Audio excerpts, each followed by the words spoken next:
Somebody talk. Hello, hello. Can you hear? Mm-mm.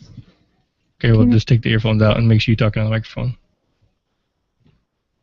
Because everybody's sitting right here, so that Okay. you got it. So just make sure when you answer the questions, you. So Right there. there's a Twitter now? What? There's a Twitter now? What do you mean there's a Twitter? You have a Twitter now? No. U of H is the University of Houston. So I just tweet to U of H? Yeah. So mention. No, U of don't H. tweet to U of H. Just say tweet like University of Houston Master of Athletic Training Program is here. Because Just if you mention tweet them. to U of H, you're not going to get any answers. Got it. All right, everybody ready? Yes. Lorena. Are you good? Is it started? All right. So here we go. We'll start in 3, 2, 1. What's up, y'all? Welcome to the Sports and Medicine Broadcast, episode. Wait, this is 84, right? Episode 84. I forgot to change that in the show notes. Episode 84. Have I succeeded? Apparently not. So recorded May 28th, 2014. This is a pretty cool episode. It was really just thrown together because I've been spent obviously Monday we were off, and then yesterday I was editing all day, and so we just kind of took Dr. Yellen and Dr. Knoblauch up on their offer to come back, and I really want to see what the students think of the year, since this is one of the last times I think this is the last time you guys will do the podcast. So just get your thoughts on how we did in sports medicine, and then since we are kind of moving towards college credit, what Dr. Knoblauch and Dr. Yellen think about what you guys have learned. So they're going to be quizzing you guys, so make sure you're ready. You could call on any one of you. Marlon, you two over there. Edith, you could be called on over there to answer questions. And if you don't know, then, you don't know, and we just know what we have to prepare for. If you don't know, you'll be vaporized. Vaporized. Got it?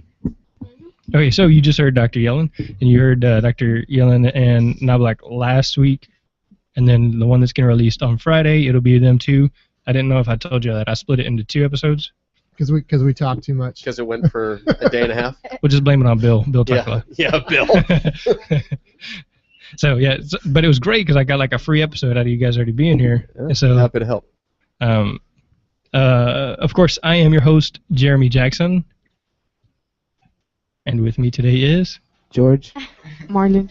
Edith. Lorena. Jocelyn. Marissa. Brianna. And you already heard from Dr. Yellen, Dr. Knoblauch. You can see them there. I'm not sure what you can see in the camera. Yeah, oh, there you go. You can see kind of the whole thing. And then Laura's doing the show notes. So, Laura and Edith, they're both doing show notes. So hopefully they'll catch all the answers that the students say. Real quick, we talked about the BOC certification last time. I looked into it, and I'm going to have to take the test again. Oh, yeah. So to do that, since it's been at least 10 years since I've done that, I'm going to need some study help. So anybody on Twitter that has just recently taken or is about to take the BOC, then I could really use your old study materials. Just ship them directly to 206 South Shaver, Pasadena, Texas, courtesy of Jeremy Jackson. And then I'll just take those off your hands, or I might get with you guys and figure out what I need to do to really prepare. So you're going to do it? I think so. Awesome. Good for you, man. So Awesome. it's like $100 application fee, and then you have to pay for the test. You know, $300-something. Is the test $300-something? Yeah, and now what's really interesting is that Katie, the Commission on Accreditation for Athletic Training Education, they have an accreditation standard now that says that, I think it's standard 11, 12, and 13, but it's, athletic training programs need to have a 3-year aggregate of 70% first-time pass rate or higher. So if you have 10 kids in your program, you need at least 7 of those to pass, and that 3-year aggregate or that 3-year average needs to be 70% or higher. So that mindset has really changed now from when we were probably going through school. That, hey, look, you went and you took it and you reported it, and now it's really on the onus of the schools and on the onus of those athletic training programs to prepare the students to adequately take and pass that exam. So the good for you that you're going to go and take it. And everybody that's studying it for right now is for that test right now is all under the same guidelines that you have to pass. So again, I'm going to have to find out, because I'm sure it's completely different. If I remember correctly, they don't have a physical part where I have to do the physical evaluation anymore? All computerized. All computerized now. Yeah, it's gone to, so when we took it, it was a written sim, and an oral practical or a practical, right? Mm-hmm. Similar to how the Texas state exam is given, except the Texas state exam doesn't have a written simulation. It's a written and a practical. And then that kind of evolved into this hybrid. And that, I think that was like 2007 or 8 or something along those lines. And then now it's all computerized tests, just like you take your SAT or ACT or GRE or whatever it is. It's a computerized test, and what that has done is that, again, you talk about the onus, the responsibilities of the individual athletic training programs. One of the bigger concerns when we moved to that model was how can we ensure that the students are doing these clinical skills the right way? And so now we have clinical integration proficiencies where you have certain guidelines that you need to be able to follow to make sure that the students are in fact performing these clinical proficiencies the correct way, and the onus again, or the responsibilities, back on the program to make sure that, look, you're going to go out there, and the one thing that we always tell students is you are representing not only our program, not only our university and our department, but you're representing us as athletic trainers, and you're representing the entire profession. So when you have an athletic trainer that goes out and does a really good job, it benefits all of us. And when you have an athletic trainer that goes out and does something improperly, or does something to, unfortunately hurt the general public, it reflects on all of us. So, and I hope that the rest of the athletic trainers, I think we're 41,000 now in strength, and so I hope that everybody else feels the same way. That, hey, look, when one of us does well, we all do well. When one of us does poorly, well, we all do poorly. So we got to make sure that we're constantly reinforcing, this is what athletic training is, this is what we're about, this is how we go about it, these are the educational competencies and the clinical proficiencies, and this is what it means to be successful, and this is why it's so important. Yeah, so good luck, man. Kill it. Thanks. I might have to get with you guys and do some study sessions or something. Yeah. So, but I'm sure they have that stuff on the BOC on the. Well, yeah, and the other thing you need to realize too is that the Board of Certification, they put out a role delineation study and practice analysis. Okay, and so the Board of Certification puts that out. Then the NATA responds with the educational competencies. So the role delineation study and practice analysis is different now than it was when you took the boards. And so, for instance, if you look at the scope of practice for athletic training now, we have 5 practice domains. We used to have 6, but now we have 5. And that's as a result of the role delineation study and practice analysis. And that's at the 6th edition now. And so the NATA puts out their educational competencies, which we're at the 5th edition now. And so that role delineation study practice analysis is really the blueprint for the BOC exam. So my suggestion to you is you can go to www.bocatc.org and look up the role delineation study practice analysis and look over all the different things that they have now, and then go look up the 5th edition educational competencies that can be found either on the KD website or on the NATA website, and look over all the different competencies now. Like one of the bigger things, and luckily we've got Dr. Knoblauch, but one of the bigger competencies now, a whole new section, evidence-based practice. We have to be able to teach this. So we have a class for the MAT program called Research and Athletic Training, where Dr. Knoblauch is going to be teaching the evidence-based practice principles. So a lot's changed, and it's good. Yeah. It's all really good. Yeah. I remember when I took it, I had to use the yellow highlighter.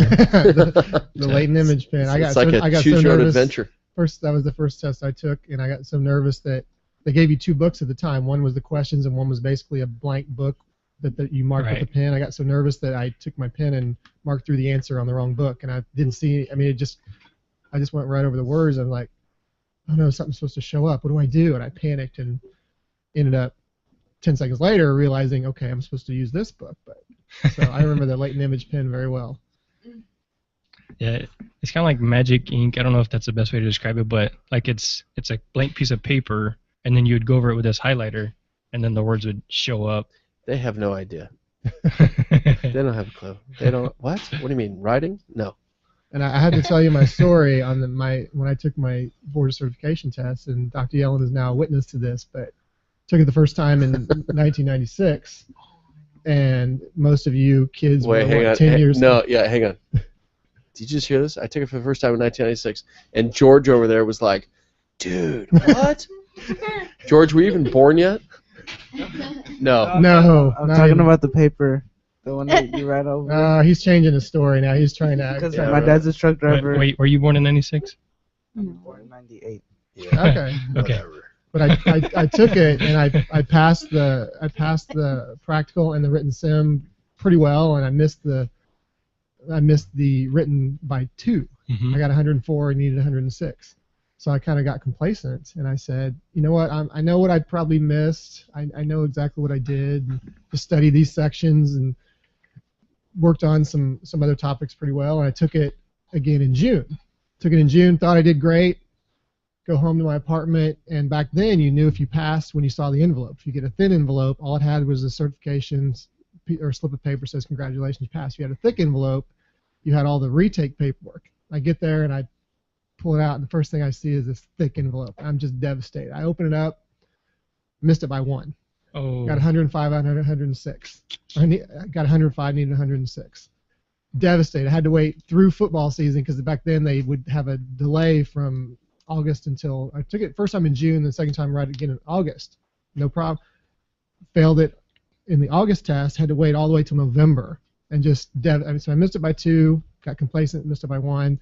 Took it in November and did really well on it. So it's just I would tell people, don't ever get complacent. If you barely missed it, study harder than you think you need to. I just kind of said, well, I'll take it again. I only need 2 points, no big deal.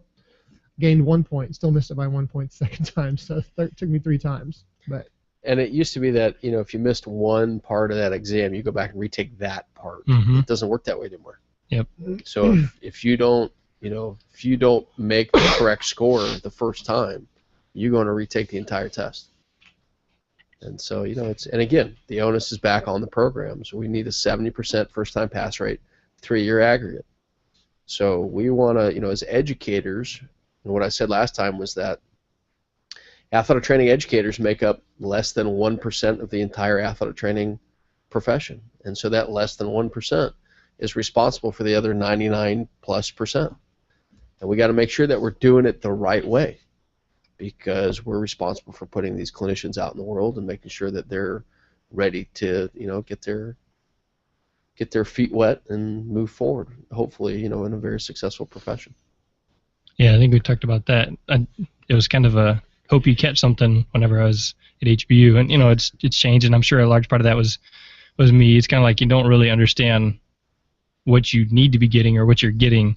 Like right now, even sitting right here, Brianna's playing with her hair or fingernails or something, and they don't know the benefit of what this could potentially have in professional communication skills, or maybe they decide they want to be an athletic trainer and they want to get a master's, and then they go to meet you guys and it's like, I remember you falling asleep last time we were there. Or I'm not going to mention any names, Brianna.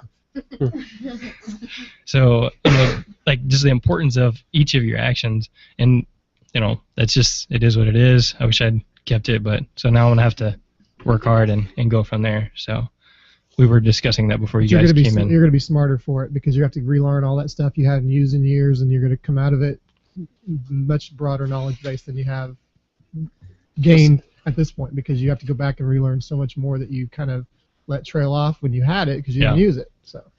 Well, there's this principle in teaching, right? In education, you learn it once. You teach it, you learn it twice. Because you learn it, okay, well, essentially you're an observer when you're learning. Right. Right? And when you teach it, you have to be able to communicate your knowledge and put it in a package where everybody can understand it.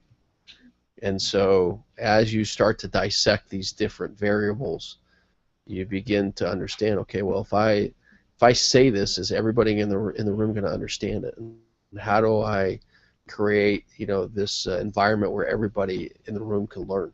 Because all the students are different learners. They have different learning styles, right? 3 main types are verbal, auditory, and kinesthetic.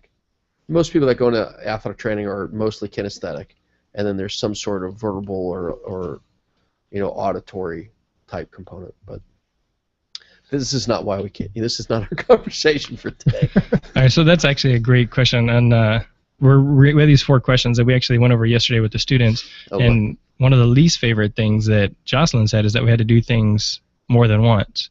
Why did you say that your least favorite thing was because you said we have to do things over and over or do things more than once. That was on your paper, and so I just wanted to understand what you meant by that. So we have time to learn more stuff. What? Then- Speak up, please. Old So people we over here have- can't hear you. So we have more time to learn new things instead of Uh-huh. doing the same thing that we already know. Like, so, I understand. Yeah. you Okay, understand? so yeah, I totally understand what you're saying, right? We learned it. Why do we have to keep on going back and relearning it? Yeah. So I'm going to give you a couple different analogies. You ever seen a basketball game? Yeah. Yeah. And so that basketball player is up there at the free throw line, right? hmm And under a really strenuous condition, this basketball player has to shoot and put the basketball into the hoop, right? Yeah. And when they practiced, maybe they practiced 1 or 2 times, but they haven't practiced in a game situation. They haven't practiced with all these fans screaming around them. They haven't practiced with all the pressure. So what do you think alleviates some of that stress? What do you think makes that person more successful in that particular situation? Practice. Yeah, repetitive With a lot of practice. And people. so you guys have always heard, right? Practice makes perfect. That's not true. Perfect practice makes perfect. You can practice the wrong thing till you're blue in the face, and you're awesome at the wrong thing. So perfect practice makes perfect. And so it's a really basic educational principle that we're going to learn how to do this particular skill, and we're going to constantly practice. So for instance, in the athletic training world, right? Let's say you have a first aid class, and in this, and maybe it's a emergency medicine class, and I'll give you a real life for instance.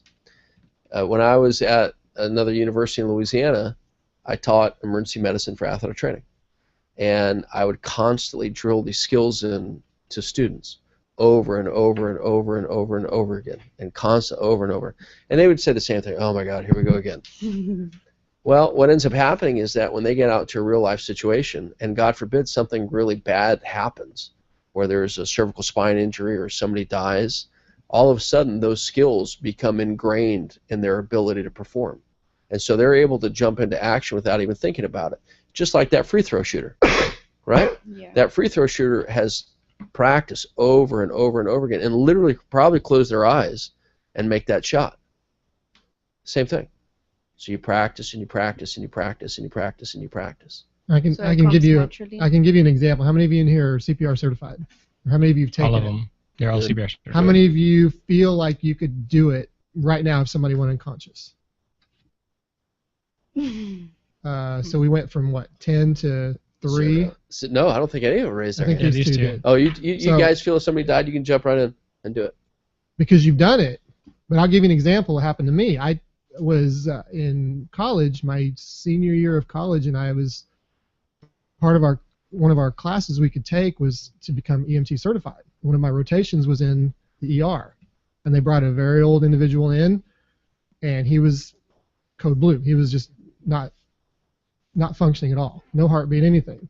And I had taken CPR from I think my freshman year of high school through that year, which would have been probably 8, 9 times I've taken. And everybody knew at the time, back then it was 15-2 compressions.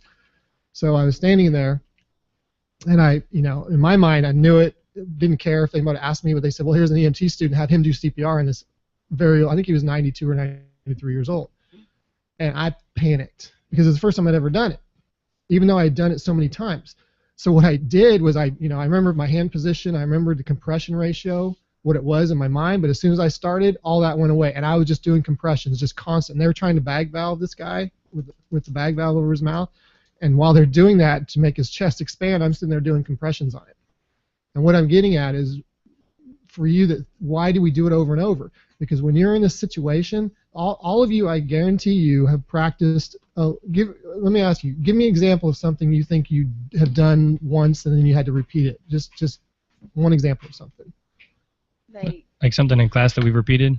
Something that she would say that why are we repeating it? I have a question for you. Do you drive a car? No. You don't drive a car? Mm-mm. Does anybody else in here drive a car? George. George? Did you have to practice? Or you just got behind the wheel one time and said, yep, I'm good to go? Nope, I had to practice like for 2 years, Oh, okay. but it still didn't go good. Repetitive, right? Instinctual responses. I'm Right. sorry, Dr. Knoblauch, So, continue. so what would you just give me an example of a scenario or something you had to that you thought maybe once was enough? Can you think of anything?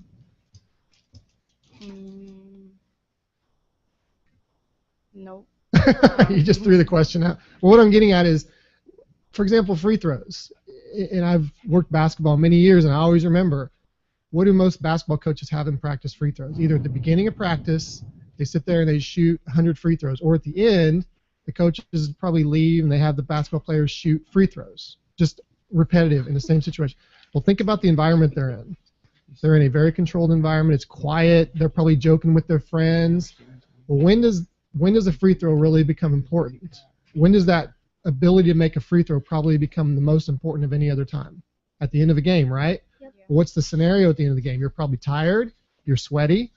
There's There's pressure. Noise everywhere. There's what? Noise everywhere. There's noise Noise everywhere. everywhere, right. There's pressure on you, and you have to make one free throw. As a coach I heard one time said, they dare you to do it. They fouled you because they know you're not going to do it. All this pressure's on them, but they don't practice that situation. And so when you say, yes, I'm doing it in a classroom and I did it once, that's great, but that's the most perfect scenario you could be in to learn something. Because when you're on the athletic training field or you're driving a car and somebody cuts in front of you, I guarantee you didn't practice that in driver's ed. You have to remember what are the basic fundamentals you learned. And the best way to get those fundamentals built into you is you repeat it. And believe me, there are many times that many scenarios I can think of is, why am I doing this again? Why am I doing this again? And I mean, if you think about CPR as an example, you have an athlete, you turn the corner and there's somebody laying there on the floor. What are you going to do? When you're in Jeremy's position, everybody looks at you. When you're a student, you can say, oh, go get the athletic trainer, or go call 911, or call 911, or get school administrators. But what about when that person is you that they're calling? Do you have the fundamentals to know what to do in that case? There's certain things you can do, but most people, when they're in a situation and learning it, they're in this very controlled environment. And when you do it once, you're not going to remember anything. And I remember many times in high school, I was bored. This isn't exciting. I don't care. I'm going to do it just to get the passing point that I got all the check-offs. But there's other things I thought were so cool, like head injury evaluations. I thought it was cool, and I wanted to do more and more. But you have to look at them all the same and just know that is the chance to learn it and do it again and do it again and do it again. Because when you're in a real-world environment, there is no way it's going to be that calm and quiet. If you go back to unconscious athlete, you've got parents panicking, screaming around you. Are you going to have the mental capacity right there to say, I know exactly what I'm doing? You're going to calm them. Did you call 911? Did you do all this? And that comes from the repetition. But I do understand your frustration from one side of it is, well, I already did this. Why am I doing it again? But I'm pretty sure that what you're doing repeatedly are things that you really need to know. Things like making ice. We can all make ice bags. We know how to do that. But hopefully you'll do that enough anyway. But there's certain skills that when you do them over and over and over, it seems boring, but you're building some memory in your mind. So when you're in a pressure situation, you can at least recall enough to not cause harm and hopefully get this individual to a better state of care, hopefully. So, but long-winded answer to your question that you didn't even give me a good example of what you can think of, because I was going to turn it into a real-world situation. I was going to put the pressure on you.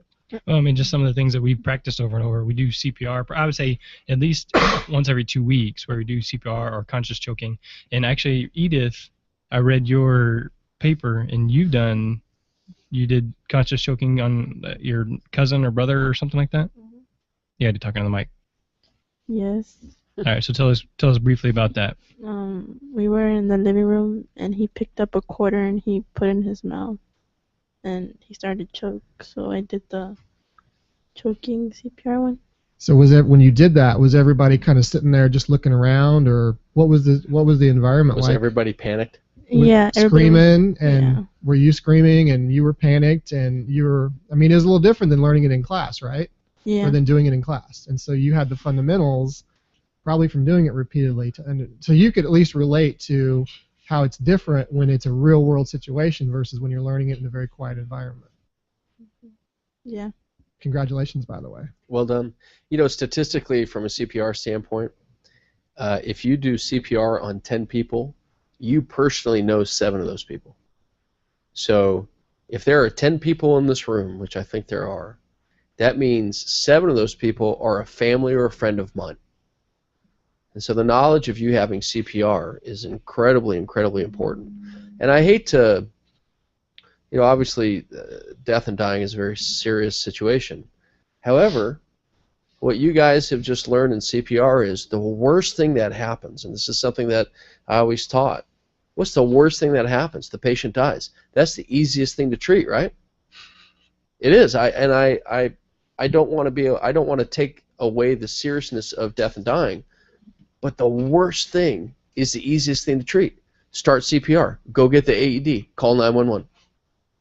Right? And all of you know how to do that. And so that's a real skill that you all need to keep up, and it's something that can really save lives, and I applaud all of you for making sure that you know how to do that. Brianna actually did it as well for her, was it cousin, brother? And so she did the conscious choking. So kind of the same deal. I've done it for both my kids a couple times, and then I've done CPR 5 times, and I'm what you call 3 out of 5. So the 5 times that I've done it, 3 have lived and 2 have not. And so those are really tough situations to be in. But yeah, you practice and you have your skills that you've been trained with, and you're confident in your skills, and you start. Sometimes it works out and sometimes it doesn't. All right, so let's go to favorite things about the sports medicine course. So who do y'all want to pick on first? I want to pick on Brianna since you fell asleep last time. My what? Favorite thing about the sports medicine What's course? your favorite thing? And I'm going to ask you some questions. I like the superfood Fridays. I'm sorry, back up. The superfood? No, not literally back up.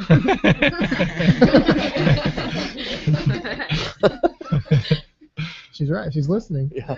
Hold on. Okay. What the superfood Fridays? Yeah. And so you learned about nutrition. You learned about superfoods. And what are some of these superfoods that you've learned about? Like Pray tell.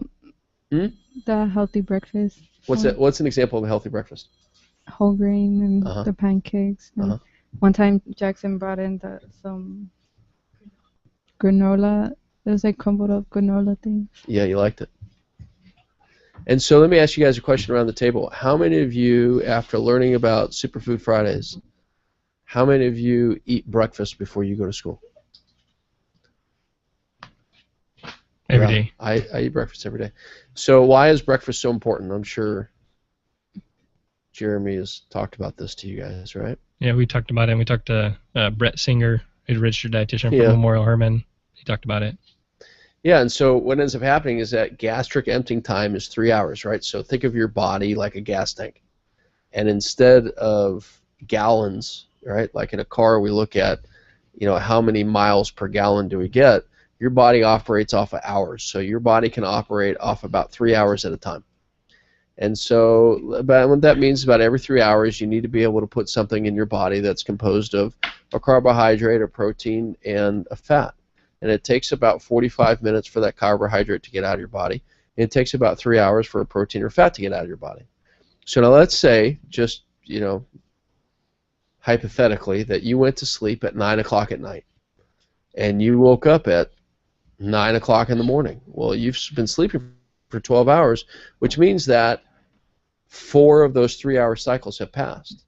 And now let's say you decide not to eat breakfast and you don't eat until noon. So now you've gone 5 of those 3 hour cycles. What happens to your body if you don't have enough fuel? It starts to slow down. It starts to break down, just like a car, right? If your gas tank is empty in a car and you don't put fuel in, what happens? Breaks down. Yeah, you're stalled out on the, on the 225 freeway. We can tell you're from California. We don't say the 225. We just say 225. Go ahead. Sorry. Go ahead. On the 405. What's funny is that you're like the second or third person that's told me that. I could tell you're not from here. Why? Because you say the 45 or the 225. No, we just say. And then when I was in Louisiana, I would call them all freeways. They're like, what's a freeway? It's a highway.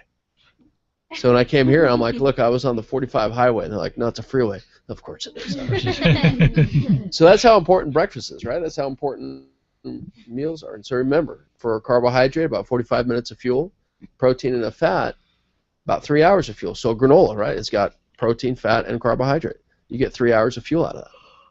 So think of it that way. And your brain and your muscles, they all need that. Like, for instance, I bet your name, please. Marissa. Marissa did not eat breakfast. And how I know that is that was a really big yawn. So, right? Her metabolism is slowed down, and her brain is, needs some oxygen. So you yawn because your brain is telling you, I need more oxygen because I'm slowing down. So in comes this big, like you just did. You know, there are other alternate possibilities of why that yawn happened. Maybe we're really boring. It's a possibility. Maybe you guys are horrible. I don't think it's true, but it is possible. Well, I think I'm awesome. Just ask me, I'll tell you. So. All right, so who's next? For 1,000, I got your attention now. For 1,000 free points, who can tell me the exact definition of a certified athletic trainer?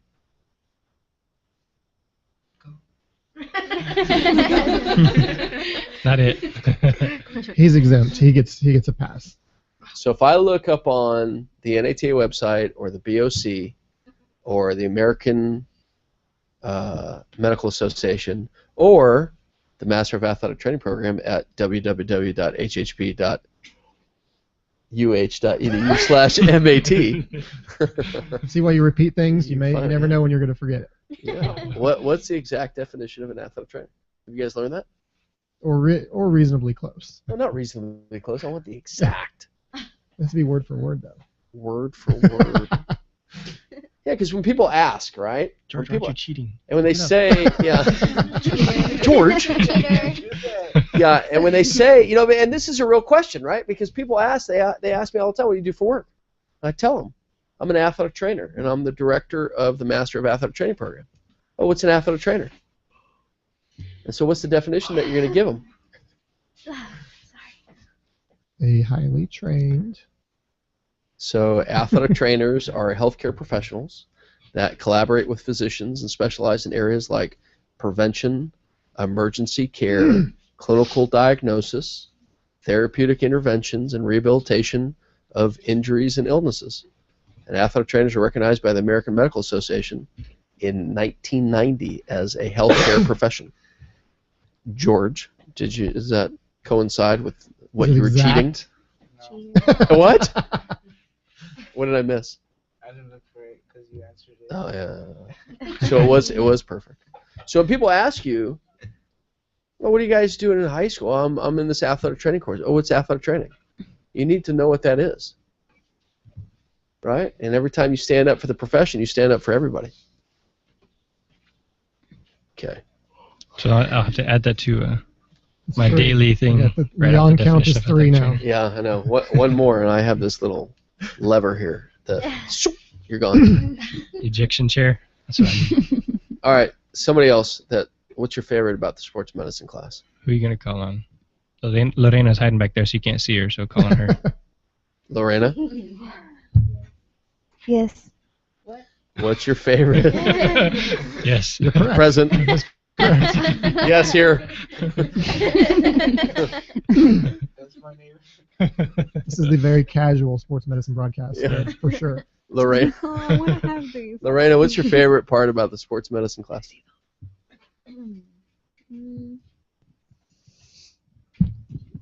Or what is your least favorite part, if that's easier to answer? Or do you know that you're in a sports medicine class?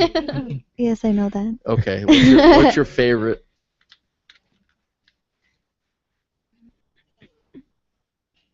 You wrote it down yesterday. Learning about the bones and muscles. Ah. How many bones in the body? Within 10. Have we done that? How many bones in the body? I'm sure I've said it. I don't know if I've quizzed them on it. Jocelyn, do you know? I don't know. Is it like between 100 and 130? No. No. No? Is that like It's 206. And it's not between 0 and 1,000. You can't say that either. No, I wasn't going to say that. 206 plus or minus 3. Huh? It's 206. Plus or minus 3. Do you know where this plus or minus 3 comes from?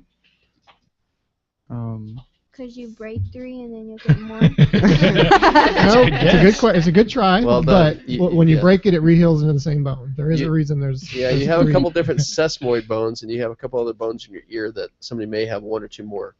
And every once in a while, somebody develops an extra sesamoid bone, and anybody listening to this broadcast, and that sesamoid bone is behind the femur, the femoral condyle, and it's called a fabella, F-A-B-E-L-L-A. And that sesamoid bone occurs because there's too much friction between the gastrocnemius and the femoral condyle. So that could be one, right? Somebody could have an extra sesamoid bone in the great toe, or or otolith in the ear, or something along those lines. So 206 plus or minus 3. How many muscles in the body? George. Cheater. Look at George. He's trying though. He's trying. Laura, take a guess. How many muscles? Hi, good morning. How are you? She's actually listening to the live stream, oh, cool. So she's a little behind us. Uh-huh. So, Laura, what do you think? How many muscles are in the body? Take a guess. No, Just that's random incorrect. guess. George is trying to help you out here. Look, 7. He's saying 700. 70,000. I don't. How many muscles? I think he just said 7,000. 7. Yeah, and then 7 4 zeros. 0 0 0 0. 70,000. I'll take 70,000, Bob. For nope. George is trying really hard to cheat here. 700. Oh, what do you think, Dr. Knoblauch? I thought it was 540 some. I thought it was like 600. Well, you asked a bad question then, because if I think it's 640, but yeah, I think it's like but 600. I the think person I got asked my the answer question from doesn't Wikipedia. know. That's so. really bad. Well, I mean, it all depends on what theory you're following, Dr. Knoblauch. I mean, if you're following the theory of ontogeny, recapitulating phylogeny, there you go. Well, then depends on which researcher you believe. And if there's the lateral ligament of the knee and. Yeah, if there's that. Actually, what's really cool is I'm one of those. I can't remember the name of the muscle. It's in Hoppenfeld's book. They talk about palmaris it. longus. I have one in one arm and one not in the other. You can't remember. That is pretty cool. Yeah, you see, it's there. You have it's phasing out supposedly. You have a palmaris longus in your right hand and not one in your left, which means that he may or may not have a plantaris, which is right. Just what I guess it would be deep to the gastrocnemius, or what we like to call the triceps surae. Careful, the yawns are going to start. Yeah, here we go. I mean, I think about this all the time. I walk around. Next question. If somebody likes the bones and muscles, George, what is your present? In 5 words or less, what is your favorite thing about the sports medicine course? 1. No.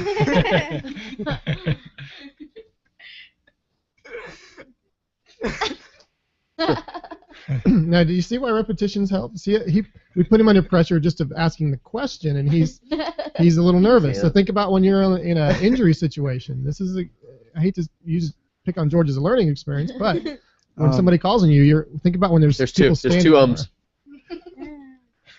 You have 3 words left to explain your least favorite part of the sports medicine course. The least? Well, there's 4. You got 1. You got 1 more, boss. 1 word left. Well, at first you said what's your favorite, and then you switched it on him. So. But he went from 5. Now he's at. Then he went to 3 words, and now he said the least, so he's at 1 word. He said the least. So you're down to 1. Broadcast. Oh, that's your least favorite. No, he said that was his that's favorite. Your most favorite. That is your favorite. Okay. Yeah, I had 1 word left, so. So why is it your favorite? You have no limit. Could you imagine? Wait. This would be awesome. George is an athletic trainer. His favorite part is broadcast. And so, like, somebody is hurt, but now he's like an ESPN announcer. It's because, like, we learned so many George, things. what's wrong? Well, Bob, I'm going to tell you. So why is it your favorite? I can guess, but why, in your opinion, why is it your favorite? So we've talked to nutritionists. We've talked to other athletic trainers.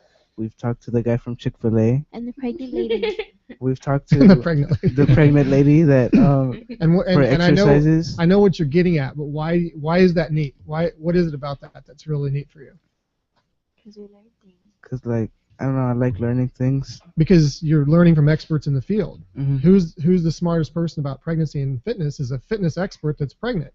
and and I think that's really neat is that you guys get to bring in experts. I mean, you can ask somebody. Everybody in here has some experience in something, but they can tell a little bit. Oh, I drove a car. I've never had a wreck, but I can tell you what it's probably like. Probably, for example, you're the only one that's driven the car. Hopefully, you haven't had a wreck yet. But I have. Oh, no.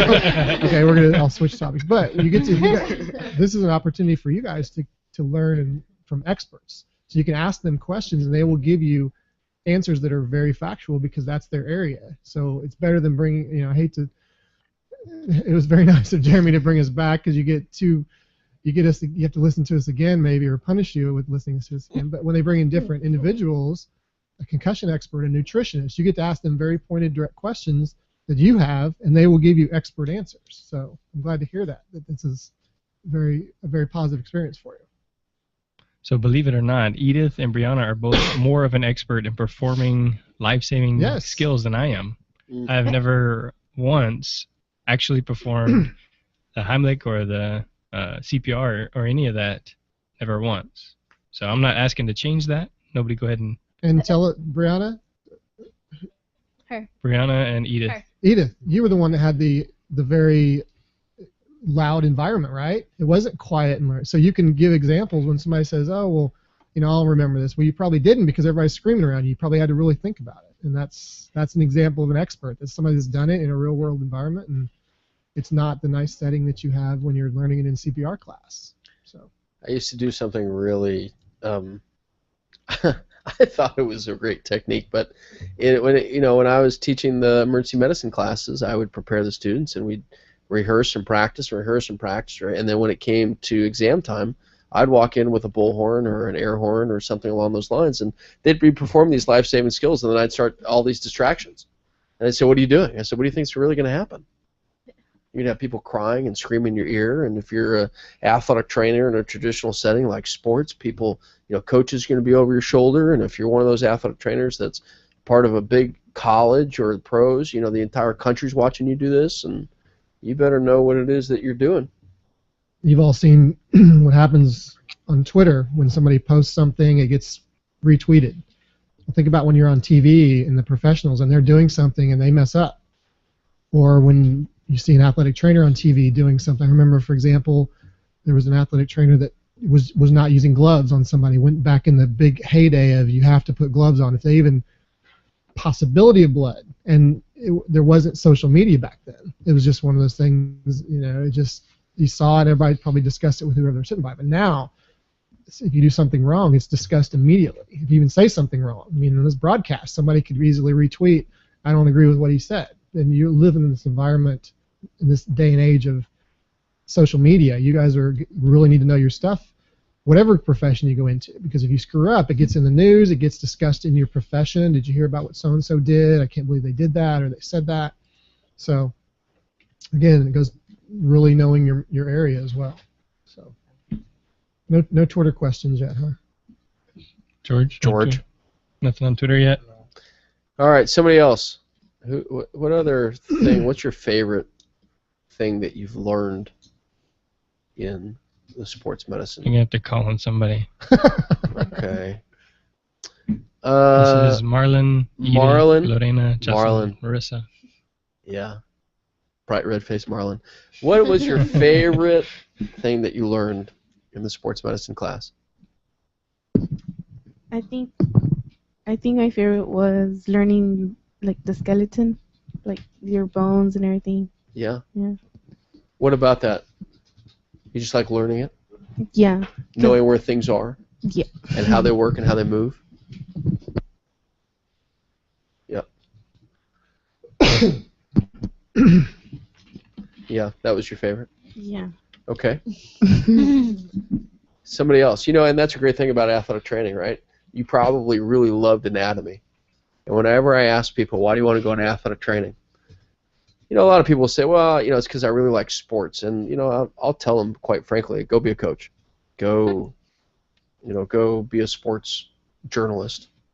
And the reason why I say that is because, there's quite a few athletic trainers that don't go into the athletic setting anymore. Like the last time we talked, there are athletic trainers at Disney and at NASA and every branch of the military. And these major, Fortune 500 companies, and they're there to prevent injuries, and that's really where athletic training is expanding to, and they're doing things like physician extender. So when I ask people why you want to be an athletic trainer, it's because they love anatomy, and they like to know how the body works, and they want to know what to do when it's broken and how to fix it, and they want to be part of an active population, and they want to feel like they can make a difference. And those are all really great reasons to go into a profession like athletic training. All right, somebody else. I think we already spoke to Edith. And then I think we've asked some questions over here. All right, so real quick, one of the ways that we continued to practice the bones was I would have them stand up, face a partner, all right, so touch your patella to your partner's femur, so we'd randomly call out 2 different bones, and they'd have to do that. Do you think that helped you doing it that way, or was it the coloring, or where you traced the skeleton and y'all drew it? What do you think helped you learn the skeleton the most? Sounds like an anatomy twister. What you said, when call to bones and touch The part So- Everything you just said. So you're actually physically moving. yeah. All right, so he was talking about kinesthetic learning earlier, so you're up and moving and interacting, and you're kind of put on the spot. There's a little bit of pressure, but I really enjoy doing that because it gets you guys up and moving. And we've talked to Dr. Geyer about, not sitting for very long, and then it also helps people that like to move more to learn, and it's fun, I think. Yeah, it I is usually fun. seem to have fun doing that. If you really Yeah, I like want that to, if you better. really want to play a trick on them, touch your sphenoid to your hyoid. What? What? What? It's a bone inside of your skull. Oh. Yeah. And actually, the reason I should know this because it's my job, but the reason I know that where the sphenoid is because like last week I looked up bones because a lot of the nights when I'm putting Jonah to sleep, he'll say, "Daddy, can you tell me my bones?" So I'll do Awesome. phalanges and I'll go through all the foot and up. And so he's like, "Are there any more bones?" It's like, "Yes, but I can't remember them." So then Yeah. I go and look them up and find other bones. Daddy's tired. I need to go. Is that like how do you know you're an athletic trainer? Yeah, It's when you sing the bones to your child to put him to sleep? Yeah. Is that how it works? It's not just the Miley Cyrus or the bone song, but your hip bone kicks. Yeah. Oh my god. We did You get into muscles real too. detail, like the anterior talar fibular ligament is connected to the. Actually, I do. I'm not joking. That's a good idea. I can do the muscles, I do the bone. So yes. You can have the smartest did the kid in organs. I the know, right? He's gonna be walking around. Orthopedic surgeon at age 6, Awesome. Little Doogie Howser. Yeah, why not? You probably don't remember Doogie Howser. That's the guy from How I Met Your Mother. You know, man. You know what I've realized? Like, you can make these references, and they don't. I mean, it just reinforces how old I am. So I just don't. I'll bring up a reference from like 1992. I wasn't even born yet. Right. Whatever. All right, so where were we? The least. Yeah. What's your least favorite thing? Let's ask some Marissa. I think Marissa. Marissa. We'll call her Big Young Marissa.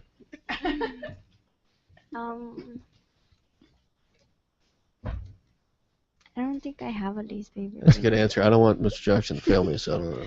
I mean, So all your favorites are exactly the same?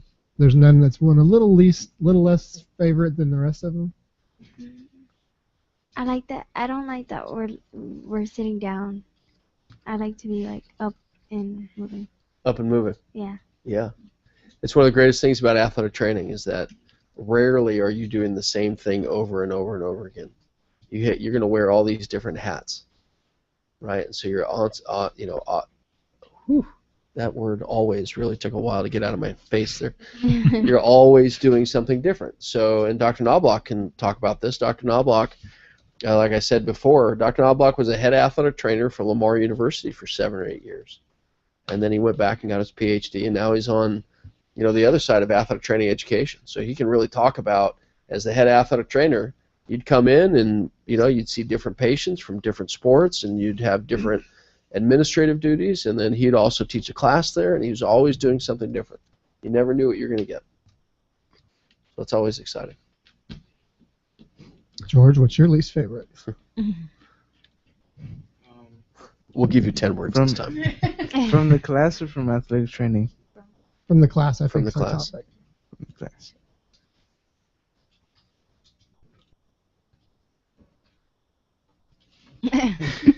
It's okay. The only way I get better is by talking to you guys. You're afraid if to I, say it. if I was afraid to get feedback, I wouldn't ask you for it. Wait, Jackson, you have to take off your headphones and close your ears. It's okay because I have to edit the podcast. Yeah, too. what do you guys call him? You call him Mr. Jackson? You call him Jackson? Jackson. You just call him Jackson.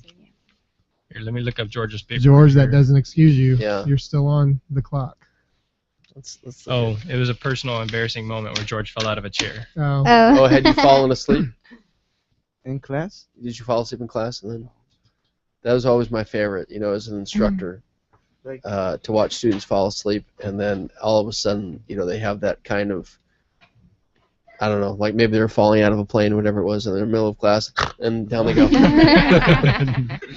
I did that during the STAR test. You fell asleep during the STAR test? Yeah, I was like that, and I just woke up and I twitched. And down you went. So is there anything you wish you could learn more in the class? I'll give George a reprieve since he told an embarrassing story. But is there anything you wish you could do that you don't do? Something about skin, like cuts and stuff. You want to do wound care. Yeah. So the bad thing about wound care is it's tough to practice. Yes, you can draw a red line on your skin and say this is a cut, but what's really interesting, you really have to see. And I've seen some really, it was exciting when I was a student. I saw when I was in grad school a guy, it was actually, I shouldn't say a guy, it was two kids playing, and one of them tripped and his leg went through a plate glass window and the front of his shin was just split, wide open. And this is something I want to get across to you guys. If you're going into athletic training, let me back up one step. There's a video, how many of you watch Tosh.0? Anybody watch Tosh.0? You remember this video of this kid? It was an indoor gymnasium kind of thing, and the kid was bouncing on a trampoline real high, and he made a wrong move, and he fell down, and the ankle dislocated. Oh, yeah. What you noticed was there was about 10 kids in there. Do you remember what the kids did when that happened? You may not remember, but they just ran every different direction. They ran away from this kid. And so this kid's on the trampoline with his ankle dislocated. And what I want you to understand, and it was like me that day when I saw that, is when you see this stuff, if it's not exciting to you, and if you're not, I don't mean, I want to see this as much as possible.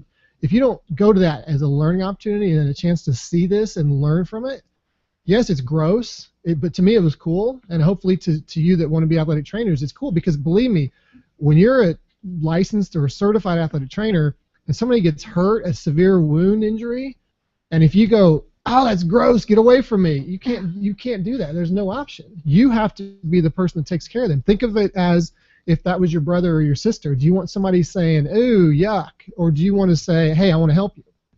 So wound care is really cool. Sometimes it's really disgusting too. There's skin infections that happen, and if you've seen MRSA, for example, it's not pretty, or a spider bite. Those are things that are going to come. People are going to come to you and say, something's wrong with my arm. There's a big boil on it. We were actually talking about that in biology yesterday. Right, Lorena? Have you guys learned about the systems? So, do you know what system the skin is under? No. Skin, hair, teeth, and nails? Should have learned that in biology. It starts with an I. I knew that. You knew that it started with an I. Afterwards. It starts with an I-N. What's the second letter? Endocrine. No, not immune. INT. Interior. What? Say it again? Integumentary. Correct. Good job, Laura. Yeah, 1,000 free points. Good job. But it's interesting to hear you want to learn about wound care, because if you can handle that, then you're in good shape.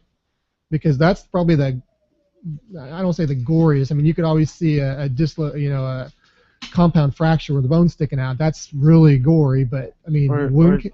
Yeah, because my sister, she fell off the monkey bars one day, and she broke her. I think it was the radius. Mm-hmm. But I was in 7th grade, so I didn't know if it was broken or not. But I saw that it was sticking out, but it wasn't bad. Yeah, that's usually an indication. And did you run away saying, "Oh, it's disgusting"? You want it? So I stayed with her, and then I called my mom. You have an instinct, so that's good. You have the athletic training instinct, so it's really good. But like I said, when that leg was cut open, it was disgusting to some people, but to me, it was really cool because I wanted to use it. I may never see that again, but now I can learn. It just goes back to what we talked about earlier. Have you done this before? What are the concepts you have to understand? Okay, stop the bleeding, keep the patient calm, call 911. We could see his arteries and everything. It was just awesome from a student aspect. But some people, if you run away from that, this is the wrong profession for you, because people are going to come to you for help, and you have to be able to treat that. And you would want it to think of it from your situation. You would want somebody to help you. Do you want to go and get injured and everybody runs away saying, "Oh, it's disgusting"? No, you want somebody to help you, and that's what athletic trainers do. And that's what you have to experience as a student, is you get that background so you can take care of them. You may have never seen it before, but you put the concepts together. What do I need to do to get this person the best possible care, and probably get them to the ER? Same with a head injury. It's not gross. You don't even see anything. But you have to know what could possibly be going on and take care of them. So wound care is good to hear, because that's really something, it's fun. You get to make a difference there because you get to treat it. So, anybody else have something they wish they could see more of? Well, they are actually, I think, either just turned all their mics off because it's time. The bell's just about to ring. We gotta go. Yeah, so Saved by the gonna, bell. Yeah, hey, that's a great show. That was one of my Hey, shows in the world. you, Especially the college. Thank you for showing up. she turned yours off again. Thank you. Bye, guys. Thank you. Ahora Thanks for being ya here. estás con el maestro. Thank you. I have an awkward pause at the moment. Take care. Thank you. Bye. Bye. Good job. Bye-bye. Good work. Bye-bye. Bye-bye. Thanks. Bye-bye. See you guys. Thank Bye. you for showing up. Bye-bye. Thank you Bye-bye. for being here. Great seeing you guys again. Bye-bye. Bye-bye. Take care. Thank you. Bye-bye. I like your nails. Okay. Thanks for keeping the text Bye-bye. going. Thanks for rocking it. Later. Hey, Josh, we talking to yours? Testing 1 2 3. Testing 1 2 3. No. Testing 1 2 3. Testing There 1 2 it 3. is.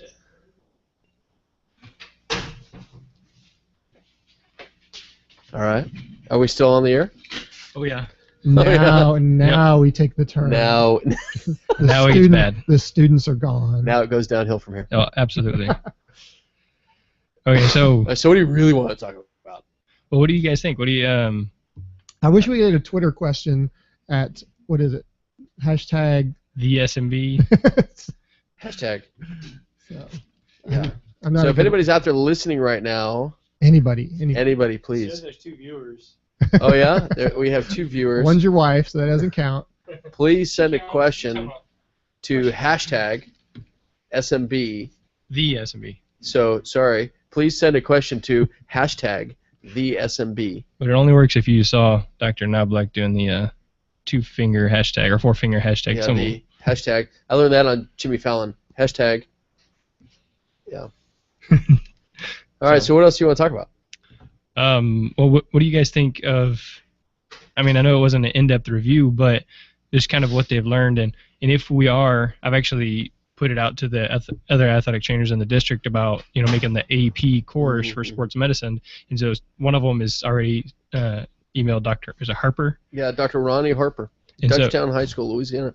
Yeah, and so she already emailed him this morning to kind of see what the response is. Great. So I'm gonna let somebody else kind of take up the lead on that Sure. and moving forward there. So just your feedback to me from what you perceived my kids knew, and moving I'm that pretty direction. impressed with what they knew. They obviously have paid attention, and they know some basic first aid and life-saving skills. They know about CPR and AED, and they know about the Heimlich maneuver, and they know about the bones, and they know about muscles and the different systems, and they know. I think that they would be. I think they're very qualified first responders at this point.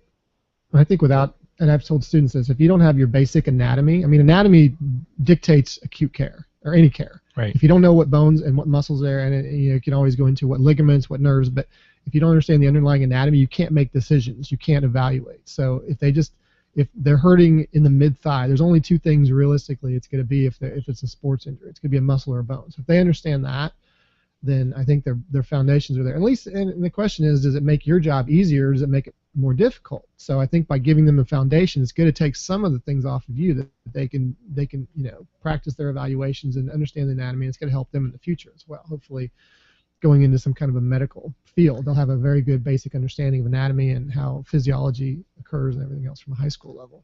It would be really interesting too, is that as you kind of extrapolate what you're doing here to track these students and to see, if they are accepted to a university, what university they go to, what's their major, if they choose to pursue athletic training, or they're going to pursue it at an undergraduate or graduate level, and if they do pursue it undergraduate and graduate level, what profession or what area of specialization are they going to go into, and all those different things. I think that would be really interesting for you to look at and be able to track, and then come back to your principal in your school district and to the state and say, look, this is something that we're doing here at Pasadena High School, and this is the courses that we're offering, and this has helped them to get into college, and it's made them a little bit more versatile. And as we track, I mean, obviously you'd have to track them over probably 5 or 10 years, right? And I don't, but to be able to perform those metrics. Hey, Bill's back. All right. Now here it comes. It's the trifecta of 4. That's what I like to say. It's the 4-part trilogy.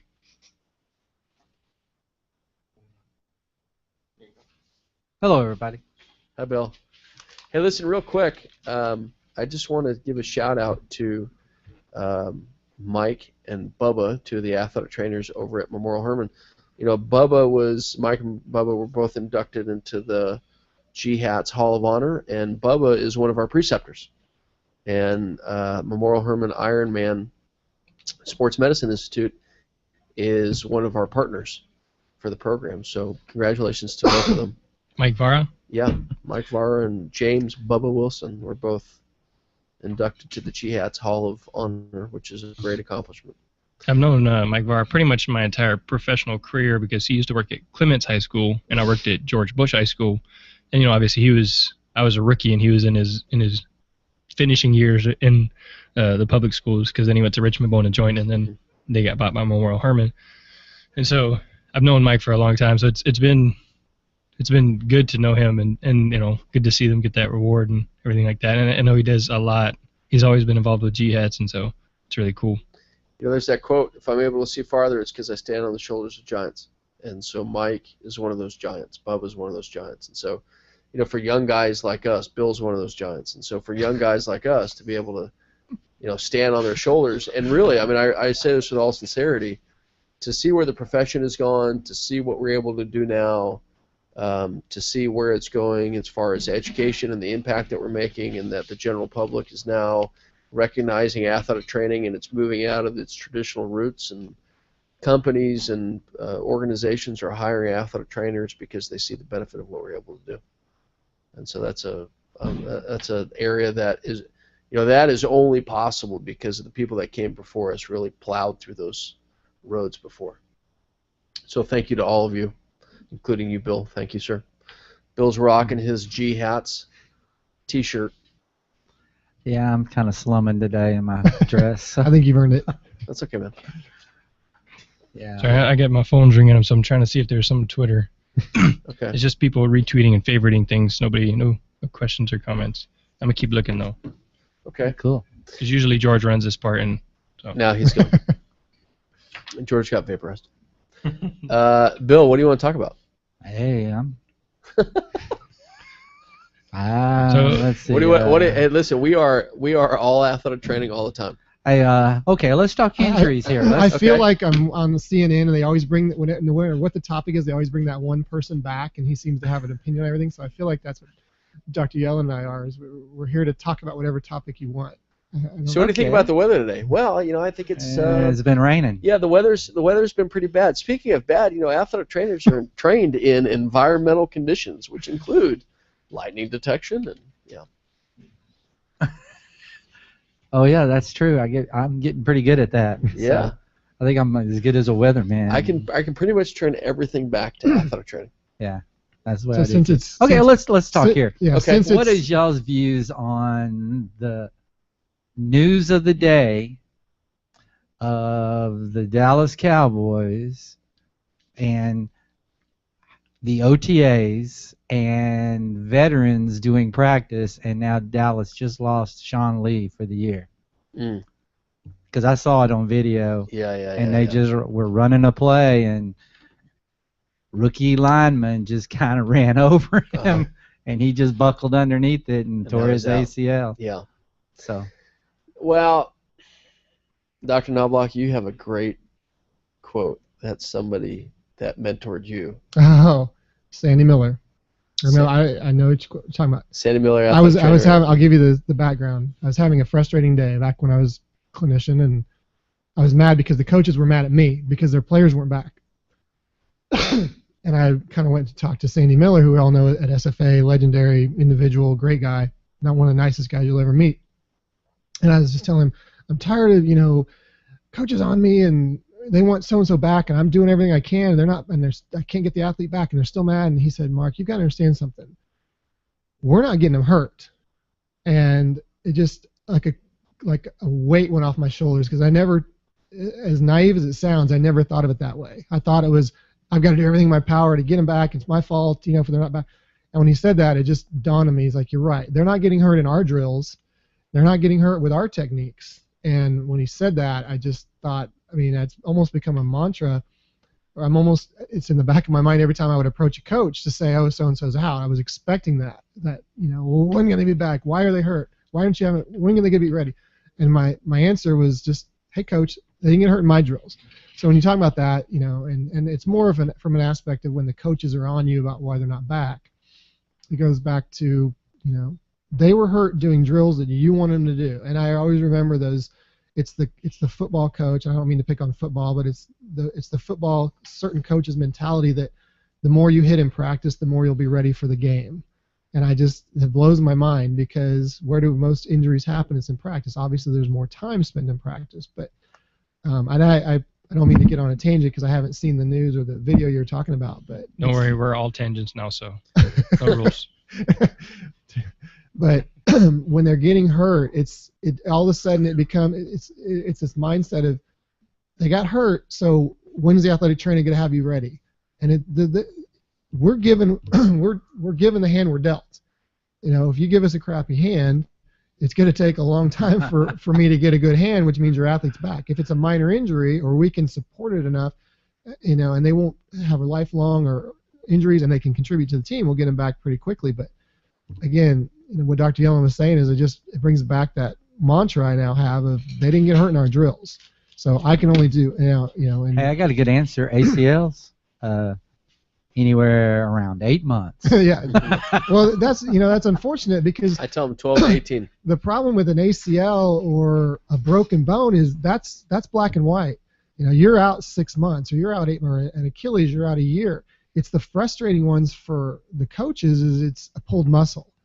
Oh, when I pulled my muscle, a sports hernia, when I pulled my muscle or I tweaked my ankle, I was back the next day. My two answers to that, I would say to the coaches, Coach, weren't you just complaining about your ankle the other day? And second of all, there's so many factors involved into an ankle pull or an ankle, rolling your ankle or a muscle pull that you cannot compare. It's apples and oranges. It's a different inflammation process in each individual. It's a different degree, most likely. Yes, he walked off, but that doesn't mean it's not a severe injury. Achilles tear, the one I saw, the kid hops off the court, says it didn't even hurt. Just did the classic, it feels like somebody thumped me on the back of the heel with a hammer, and it didn't hurt at all. So the coach is like, well, when's he gonna be back? And then we had to go to the next day and said he's out for a year. So what? He hopped off the field. Yeah. So I saw that on ESPN today, what you're talking about, and it never made any sense to me of why we're gonna run these athletes. And put them through drills, because really, especially when you get to the professional level, you've invested millions of dollars. They've invested a lot of time and effort and money to get them to where they are, to give them this opportunity to be drafted to a professional sport, and hopefully they can use that. And if they're smart, right, they can use that money and invest it wisely. And congratulations, you can live the rest of your life very wealthy individual. But here's a situation where this gentleman is out and he's running the drills and he's practicing, and albeit it may have been one of those freak accidents, but more than likely, if it wasn't in a competitive situation where there are other people around and you've got to make some compromises in your biomechanics, more than likely this doesn't happen. And so one of the suggestions I always gave to coaches was, Coach, especially at the high school level, if your game's going to be on a Friday night, let's just take basic inflammation, right? 72 hours. So if you played Friday night, Saturday, Sunday, Monday, that's 72 hours of inflammation. Okay. Tuesday, run these kids at 25 to 50%. Wednesday, run these kids at 50 to 75%.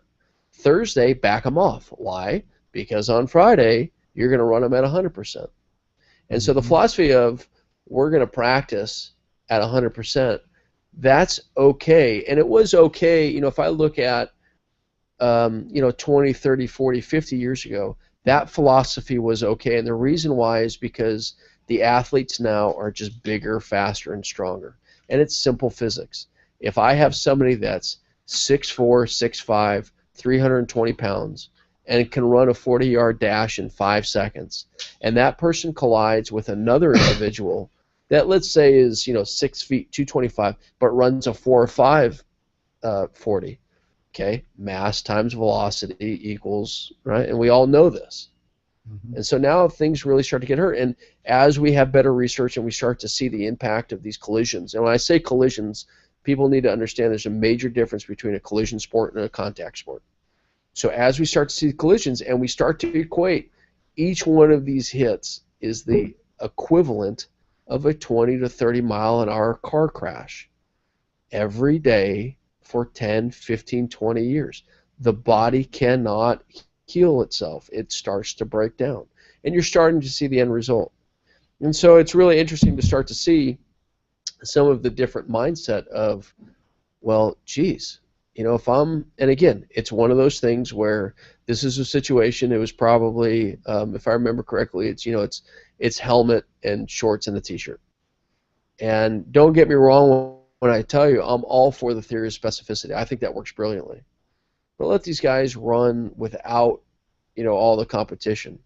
The other question I always got was, well, if we don't practice how we play, how are we going to know, especially in a situation like football? How are these kids going to learn how to hit? Trust me, they're gonna learn how to hit. It's in you. The first time you take a hit, you decide right then. I can either hang or I can't. Right? I took a hit and I can get up from this and I'm okay to go back. Or I took a hit and that hurt and I never want to do this again. That hurt too much. I don't want to be a part of it. Which is why, like in freshman football, sophomore football, you see the reaction that you see, and any athlete trainer that's at high school level sees that. 14, 15-year-old kid gets whacked for the first time and is screaming in pain. My ankle, my leg, my shoulder, my whatever it is. Why? They haven't been hit like that. They haven't been conditioned to take the pain like that. And there's a physiological principle that goes back to the pain, sensory mechanism, afferent, efferent, the central biasing theory, that you have to be able to condition your brain to be able to work under those types of conditions. So, unfortunately, this is a situation where this particular young man had a real shot at being a professional athlete, and unfortunately it's not gonna work out. Now, what's to say that you can't prevent these things from happening in a game? You can't. When these injuries happen, and I'm always reminded of this young man from Tulane, who, and I forget his name, but he ended up hitting. It was an axial loading situation, and he's a complete quadriplegic. And I mean, what a horrible story. He's been really inspirational now, where I think he just got picked up with the New Orleans Saints, and it's outstanding. And he's really developed a situation where he can go in and talk about his experiences and all those other things. But again, that's one of those kind of freak accidents, and you can't necessarily prevent that from happening. But as the athletic trainer, we need to have more say, especially in the sports setting, about this is the best possibility for preventing injury. And we're really good when it comes to heat illness, and we're really good when it comes to hydration, and we're really good when it comes to bracing and taping, and we're really good after the fact. But what about during? What about, at the small colleges or even at the big colleges? It's a Wednesday. These guys are going to play on a Saturday, and they're in full pads, running at full speed, and they're young men, and they want to kill each other. How about high school setting? Oh, yeah. So I mean, it happens all the time. And you see these kids hitting full contact. By the time they get to Friday or Saturday, They're worn out. They're worn out. They can't perform anymore. So Well, one of the things that our coaches say on that is that their kids don't know how to practice in shorts and helmets. So like they're just lazy when they're in shorts and helmets. So the kids are screwing around. So that's why they put them in full pads so that they'll practice harder. So what's your take on that? I mean, I understand. Yes, at some point during the week it's okay to contact, but like with the professionals, I think it's 17 days of contact practice, so once a week. Well, look what's happening at the NCAA level. Sorry. No, go ahead. NCAA is doing, what are they doing? Now they're really limiting the amount, especially during spring football, especially during summer football.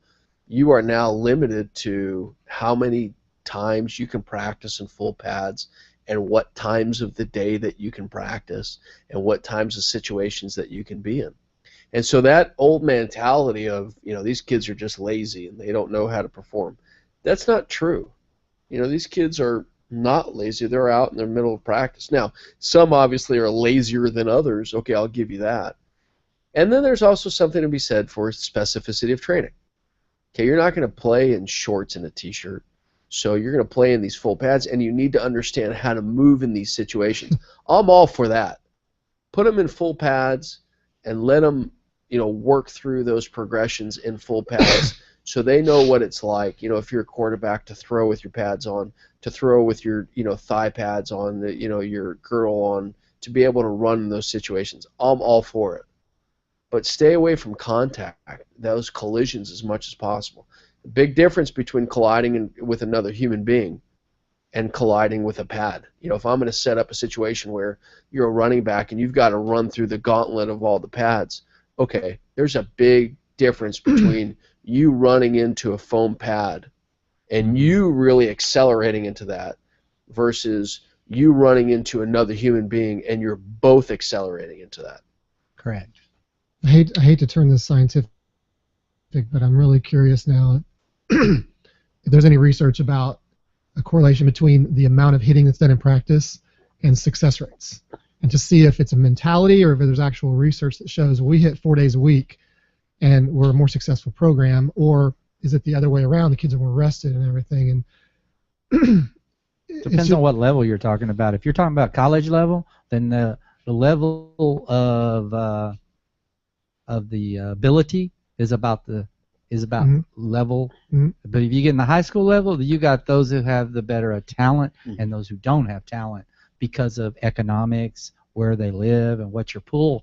Well, maybe if you could try and group them into those same, we have 5 schools that are Division 3A that the coach's philosophy is you hit every day, and we have 5 schools in level 3 and maybe a similar school district that hits 2 days a week, or has a philosophy, and probably a younger coach that says, we're only going to hit on 1 day a week, full pads, and look at the level of success. I'd be curious to see if there is a hitting correlation that the teams that hit more are more successful or not.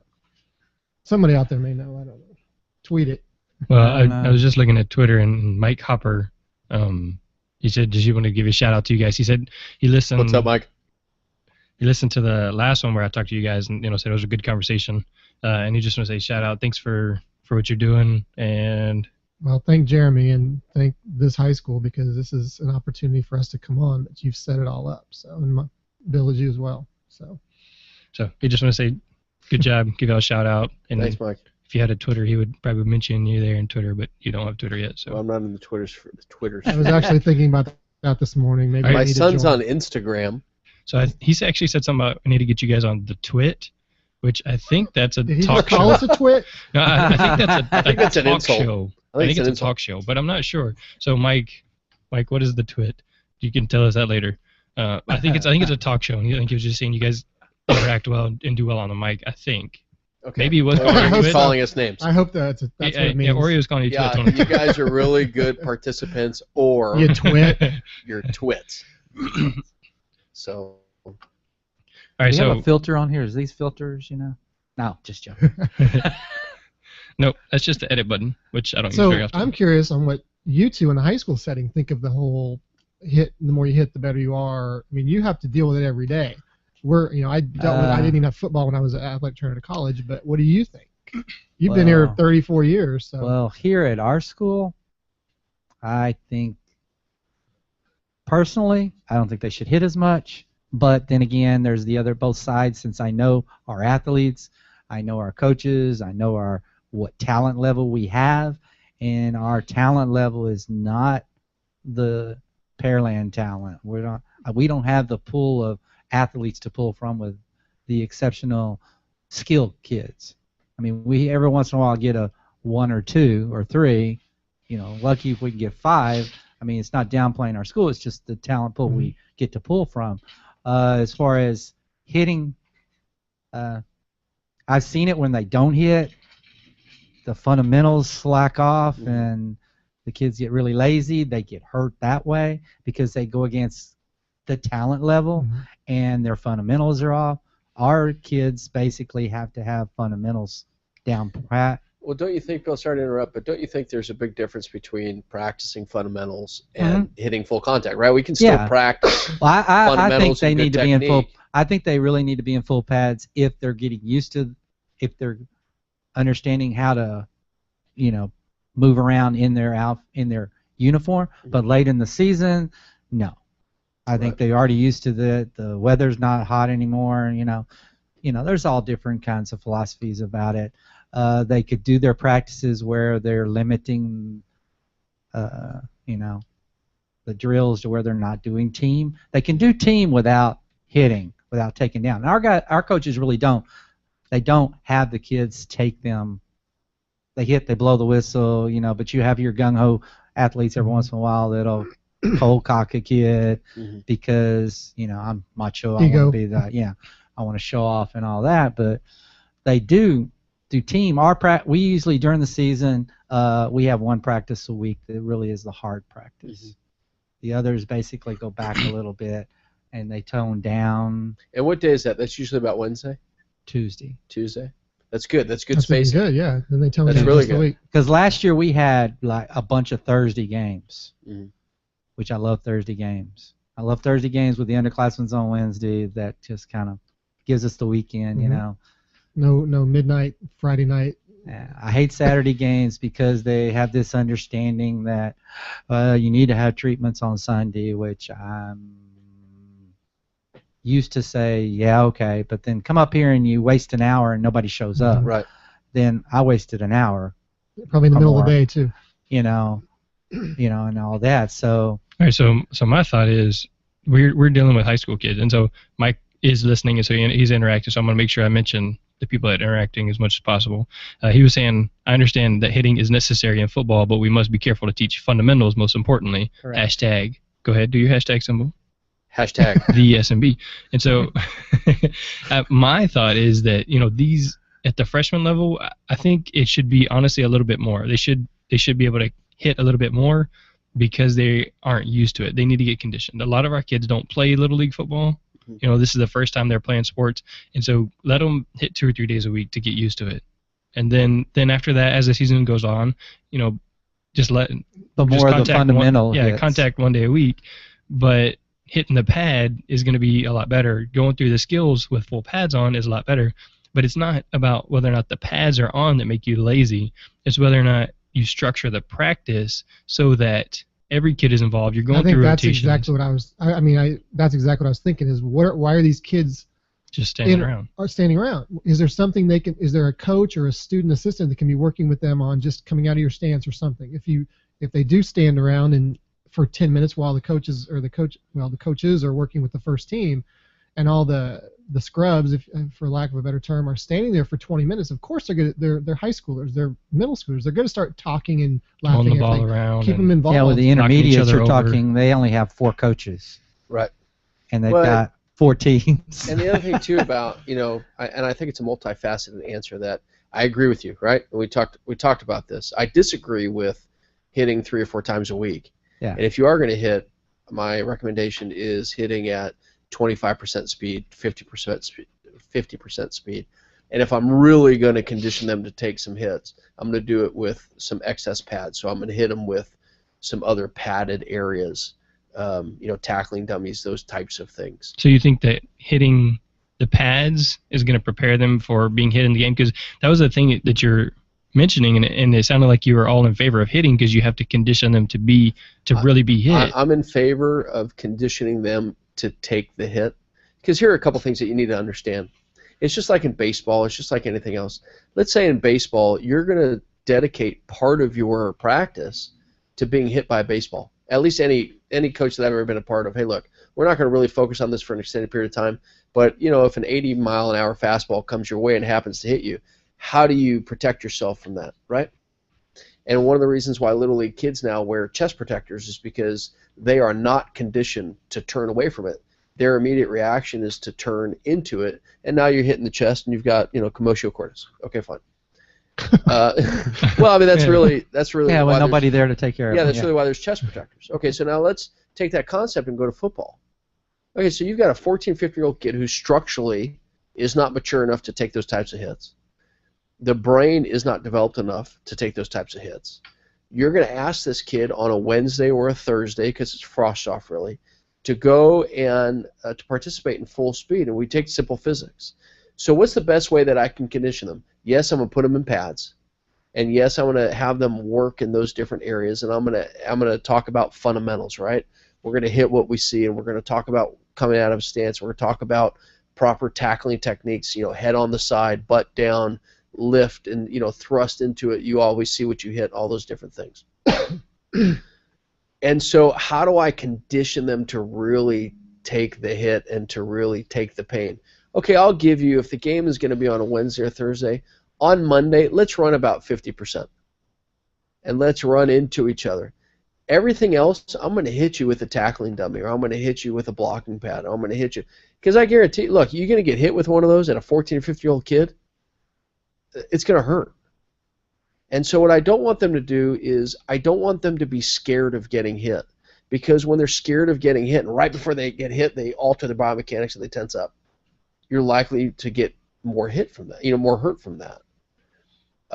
So my recommendation is always let the kids play and let them practice in these different environments. Specificity of training is a huge deal for me, especially in the beginning of the season. I was always asked questions, geez, it's like the middle of the day, it's super hot. Should we go out and practice? Yes. Why? Well, not for an extended period of time. Make sure that there's proper hydration, but you need to get them prepared and operating in gear, adding another 20, 30 pounds to you. The football season in August, right? And it's a hot, humid environment, especially in this part of the country. And now it's the third quarter, and all these kids cramping up. Why? They haven't acclimatized yet. They haven't been. There's no specificity of training. So I think it's a fine balance. I think the one thing that we need to get away from is, if you want to be a real man or if you want to be a real athlete, this is what you need to do, and we're going to hit.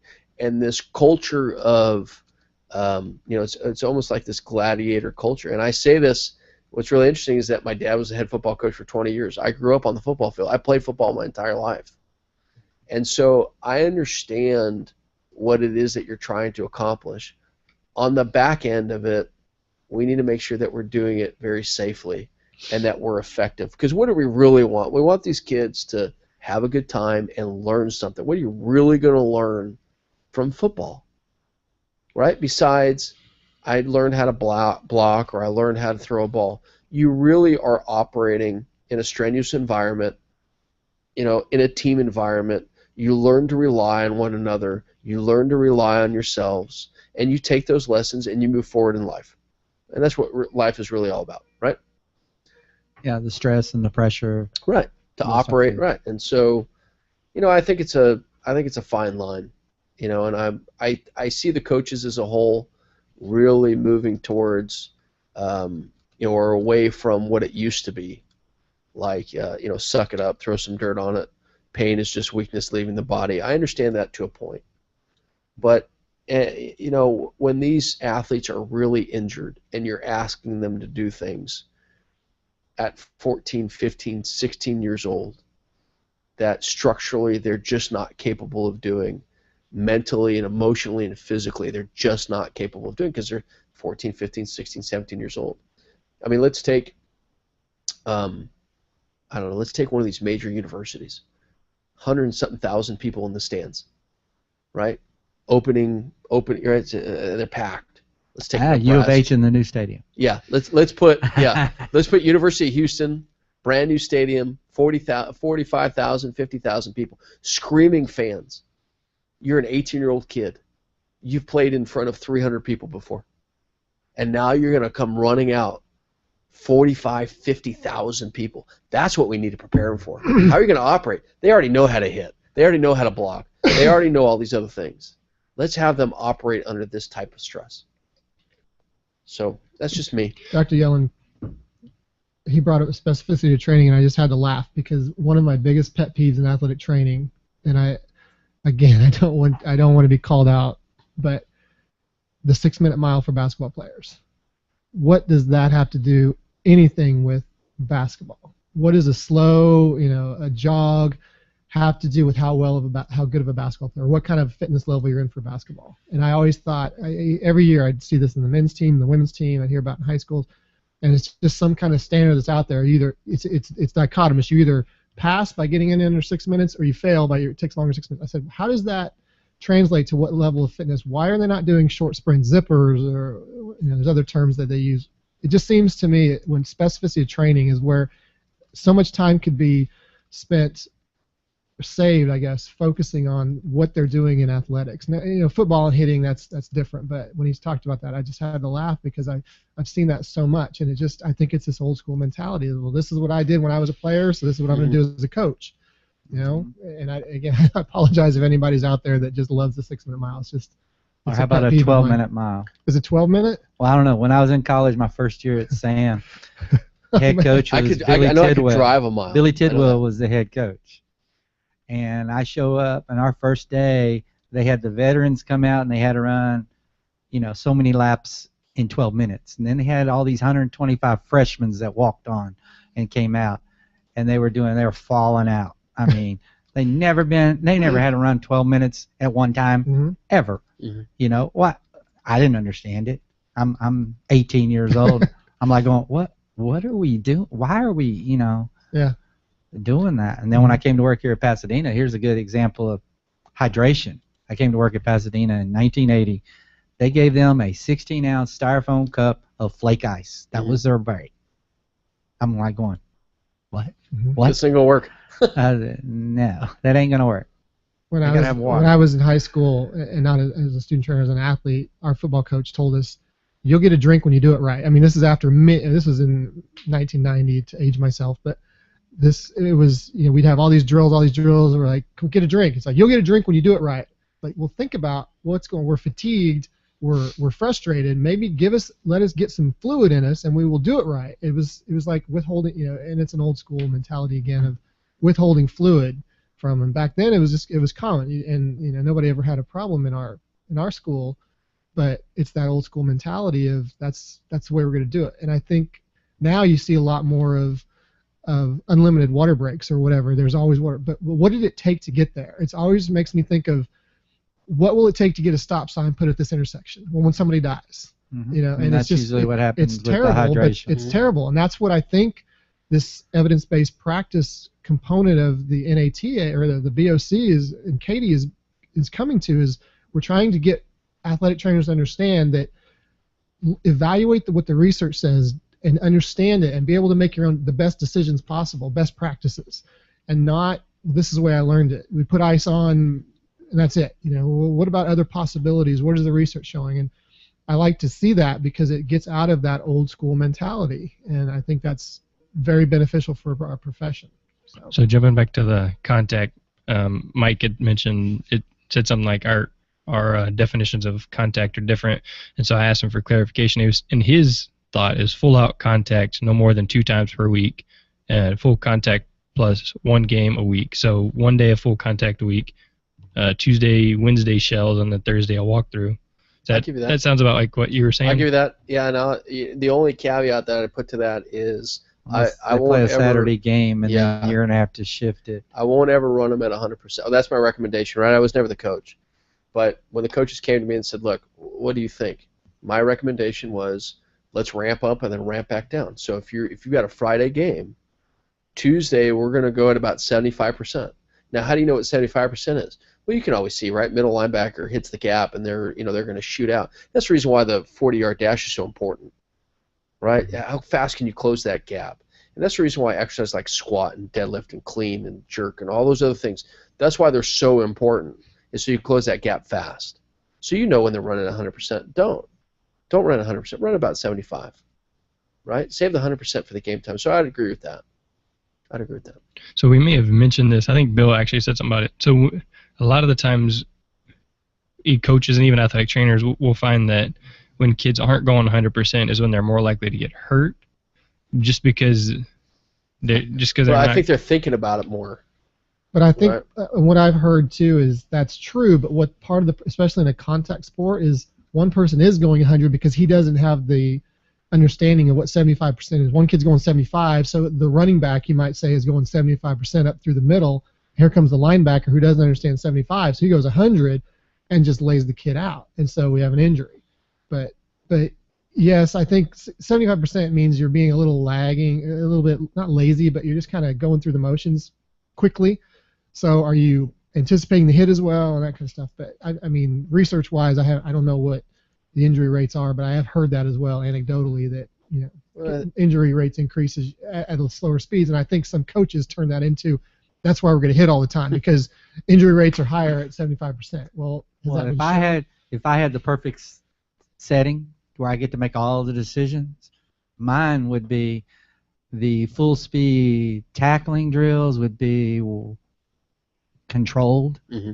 To where they actually learn how to tackle. Mm-hmm. And then when you do the team part where you're going 100%, you still don't take them down. Mm-hmm. Can I say something? I agree with you 100%. Yeah. I'm not a. This is my opinion only, solely the opinion of Dr. Mark Knoblauch, is that I don't believe in, and I understand where Dr. Yellen's coming from, is that condition the body to hit, but how do you condition the body to take hits? They got to take a hit. They're going to take a hit, but what happens when you take hits is you're going to increase the risk for injury. But at the same time, the caveat to that is I understand exactly what he's saying is psychologically you have to know what's coming, because if you go into a game, never have gone full speed, you're going to take one hit and you're like, that was not what I was expecting. I'm going to be timid. Next time I go up through the B gap, I'm going to be. Or like this, take your varsity guy and make him go against a kid that played freshman ball last year, JV, and you make them. Yeah. Oh, you're going to go against him instead of take your ones against your ones, because toughen the kid up is exactly. Yeah, but I'm with you. I'm on the side of I think fundamentals over and over and over are more productive, and that's again why I say I really am now curious on what the research, if there's been any research in that, is does hitting every day translate to success or injury rates compared to non-hitting or very limited hitting. But I'm of your mindset. I think very controlled situations are going to be. That's again, this is my opinion. There's no basis for this other than just my thoughts. Empirical evidence. As a clinician, that's your evidence. I mean, I'd love to have some coaches come tell me, how do you teach freshman football kids how to tackle correctly when you don't have pads on? How do you teach them? I'll tell you. I'll show, I mean, easy. You should get the upper level kids that actually know how to tackle. To demonstrate it correctly. And that's a good point. Well, it also instead of a coach going and saying you put your face in front of the kid, go intermediate. People that teach need to know what they're doing. That's a very good point. And from an injury aspect as well, coaches took a sports medicine course, making these in a small school that doesn't have a full-time athletic trainer. We really have to be careful what we're doing. And that's a good point. Is take the kids that know what they're doing, or even have them demonstrate. Have the top level, the 2 or 3 star individual go against another 2 or 3 star individual that knows what they're doing, that can take the hit. Don't put them up against the freshman, and don't just tell the freshman, here's what you do. Put your face on the shoulder pad and drive him in and stomp your feet. I mean, I know they do the repetition where they have them line up facing each other and go through. And lift them up in the air. I did that in high school. I hated that. Yeah, but you know what it really comes down to? It comes down to, again, body kinesthetics, proprioception, these kids understanding where their bodies are in space. And we use this as clinicians. We use this all the time. We use a word called biofeedback in rehab, right? It's this body positioning. It's body proprioception. It's this kinesthetic awareness. And so when we're teaching these kids how to hit, butt down, face up, look at what you're hitting, well, these are awkward positions to be in. But if you constantly understand where your body is, now I'm going to go back, I'm going to date myself 20 years. My football coach was brilliant. I mean, we thought that, we thought that he was nuts. But he had all of the linemen take ballet. And there we were on our tippy toes. We looked like a bunch of hippopotamuses in tutus. But there we were. And, at first we laughed about it. And what that translated into was we're now able to move at 250, 300 pounds through this line, and we're able to move pretty gracefully because we have a lot more body awareness, right? Now we know it as proprioception and this kinesthetic awareness. And so when you're conditioning these kids to hit and hit properly, it's the ability to, first thing you start working on, show me how to squat. Show me how you do an appropriate squat. That's not on your tippy toes, that's not on your heels, it's on your midfoot. Your center of gravity is where it needs to be. You drop your butt down, your hips are in the right place, and that's where we start fundamentally. You're not going to hit anybody or anything for the first couple weeks. You're just going to be working on, the right fundamentals. Then we're going to put somebody in front of you, and let's see how you interact with that. We're only going to put somebody in front of you just so you have a visual, you have a point of reference, point of contact. And you don't see that, and I think part of that is coming from society. I think part of that is coming from what parents and kids see on ESPN and all these other sports networks, and I see that, and I really applaud, these kids. I call them kids, right? They came out of college and they got, they went to the draft, the NFL draft, and in one day these kids are multimillionaires. Congratulations. Now let's see if you can hold on to it, and let's see if all that training and preparation helped you or if it hurt you. And so, it's a total, in my opinion, it's a total paradigm shift in thought of we're going to work on fundamentals first. We're going to teach you how to squat. We're going to teach you how to deadlift. We're going to teach you how to do all these other things so that those muscles and joints that you're using are strong enough to endure what it is that you're supposed to be doing. Then we're going to teach you how to, work with somebody in front of you as a point of reference. And what's really interesting is that football is about the only sport that we don't do that. Baseball, I'll put you in front of a batting cage so you can see what a 60, 70, 80 mile an hour fastball looks like. And you get to swing and you work on your timing, right? And then we do it in soccer. Hey, look, this is all, and we do it in basketball, but we don't do it in football. And even if I take other sports like football where it's high impact, high collision, and again, take the difference between collision and contact. Hockey, rugby, Australian rules football, they're always working on fundamentals, always. But in American football, we just don't do it. All right, so let's go back to your Masters of Athletic Training at U of H. What was the website for that again? www.hhp.uh.edu/MAT. And I want to thank the #TheSMB for allowing us to be on the show, where you can reference the Master of Athletic Training website at www.hhp.uh.edu/MAT. All right, so we're talking about how we as athletic trainers should be able to teach them these things, or we should be able to worm our way into the program with the coaches to encourage them to do the proper techniques, to encourage them to only hit once a week, and in Dr. Yellen's case at 75% max, and Dr. Knoblauch's case 1 day full speed. Either way, if you're only hitting game day and 1 day a week, do y'all have something in your coursework that's going to tell them how to best work your way into that situation? That's a really good question, right? And I think this is going to be an educational concept called learning over time. And we see this all the time, right? So we're going to have these students come in, and the first time that, and coaches are notorious for this, I think in order to be a coach, I think you go through specific training, and you have to take yelling 101, yelling 200, yelling 300, and yelling 400, right? Because that's mostly what the cussing 304. And cussing 304, right? And then you take a course in your senior year called, give them the dirty look, and instill pressure. Right, 101. instill pressure 101, and then finally, as your graduate thesis, it is called temper tantrum. It's 602. And so now what ends up happening is that the students are going to have to learn how to interact. So we've all been in this situation where coach comes up to me. We need this kid back now. No, I understand. No, I don't think you understand. We need him back right now. This is a championship game. No, I get it. And I'm going to get him back as soon as I possibly can. But you're not going to pressure me in doing it. And so it's this, it's situational in nature. So they're going to have some experiences in Dr. Knoblauch's first class in emergency medicine where they're going to learn some things of how to interact in emergency situations. They're going to see it again during their clinical rotations. They're going to see it again during organization, administration for athletic training, where we're going to talk about, how do you network? How do you, gain stakeholder buy-in? How do you do all those other things? And then throughout time, in your orthopedic classes, and again, always being reinforced in your clinical rotations, how are you going to be able to react in these situations? So when the coach tells you to do something, are you going to do it? And the example that I always give is this. You have a situation where medically this person cannot perform. They should be disqualified from participation. Now, let's take it one step further, where something happens to this particular athlete or patient, whatever you want to call it.